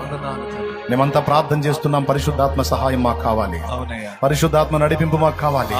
ఆత్మ ఫలము మాకు కావాలి. ఆత్మ వరములు మాకు కావాలి. ఆత్మ అగ్ని చేత శుద్ధీకరణ పొందాలి. వాక్ శక్తితో నింపబడాలి. ఆత్మ వరములతో నింపబడాలి. అనేక మందిని బలపరచాలి. అనేక మందిని రక్షించాలి. అనేక జీవితాలను వెలిగించాలి. దేవా, నీ కొరకు ఒక వెలుగు వెలగాలి. మమ్మల్ని బలపరచు, మమ్మల్ని బలపరచు, మమ్మల్ని స్వస్థపరచు. నూతన శక్తితో మమ్మల్ని యేసు నామములో పొంది ఉన్నాము తండ్రి. పరలోకమందున్న మా తండ్రి, నీ నామం పరిశుద్ధపరచబడును గాక. నీ రాజ్యం మాకు వచ్చుగా. నీ చిత్తం పరలోకమందు నెరవేర్చున్నట్లు భూమి యందు నెరవేర్చబడును గాక. మాకు కావలసిన అనుదిన ఆహారం నేడు మాకు దయచేసి, మా పట్ల అపరాధము చేసి ఉన్న వారిని మేము క్షమించిన ప్రకారం మీరు మా అపరాధములు క్షమించండి. మమ్మల్ని శోధనలోనికి తేక దుష్టు నుంచి, కీడు నుంచి తప్పించండి. ఎందుచేతనగా రాజ్యము, బలము, మహిమ, శక్తి సర్వము నిరంతరము నీవై ఉన్నావు తండ్రి. ఆమేన్. ఆమేన్. మన తండ్రి అయిన దేవుని ప్రేమ, ఆయన ప్రియ కుమారుడు, మనందరి ప్రాణ ప్రియుడైన యేసయ్య శాశ్వత నిత్య కృప, పరిశుద్ధాత్మతోడి మనోహర దివ్య సహవాసం, సమాధానం సమకూడిన మనకు సకల పరిశుద్ధులకు, సార్వత్రిక సంఘమంతటికి సదా తోడై నిత్యత్వంలో చేరు పర్యంతం మనల్ని నడిపించును గాక. ప్రభేసు రక్తమునకు జయం, ప్రభేసు రక్తమునకు జయం, ప్రభేసు నామమునకు సంపూర్ణ విజయం కలుగును గాక. ఆమేన్. హల్లెలూయా, హల్లెలూయా, హల్లెలూయా, హల్లెలూయా, హల్లెలూయా, హల్లెలూయా. ప్రభువుకి స్తోత్రాలు. మీ అందరికీ హృదయపూర్వక వందనాలు. మరి మీరు తెచ్చుకున్న నూనె కూడా నా తండ్రి ఆయన శక్తితో నింపి రోగులకు అది వ్రాసి ప్రార్థించడం ద్వారా స్వస్థత కలిగించును గాక. మీలో రోగులను నా తండ్రి స్వస్థపరచును గాక. బలహీనలను బలపరచును గాక. ఆర్థిక ఇబ్బందులు, అప్పుల్లో ఉన్న వాళ్ళకి విడుదలిచ్చును గాక. నానా రకాల ప్రయత్నాల్లో ఉన్న బిడ్డలకు సఫలత దయచేయును గాక. ఎగ్జామ్స్ లో ఉన్న వాళ్ళకి జయము కలిగించును గాక. ఆత్మీయ క్షేమాభివృద్ధి కలిగించుగాక. ప్రయాణాల్లో కూడా నా తండ్రి మనందరికీ తోడై ఉండును గాక.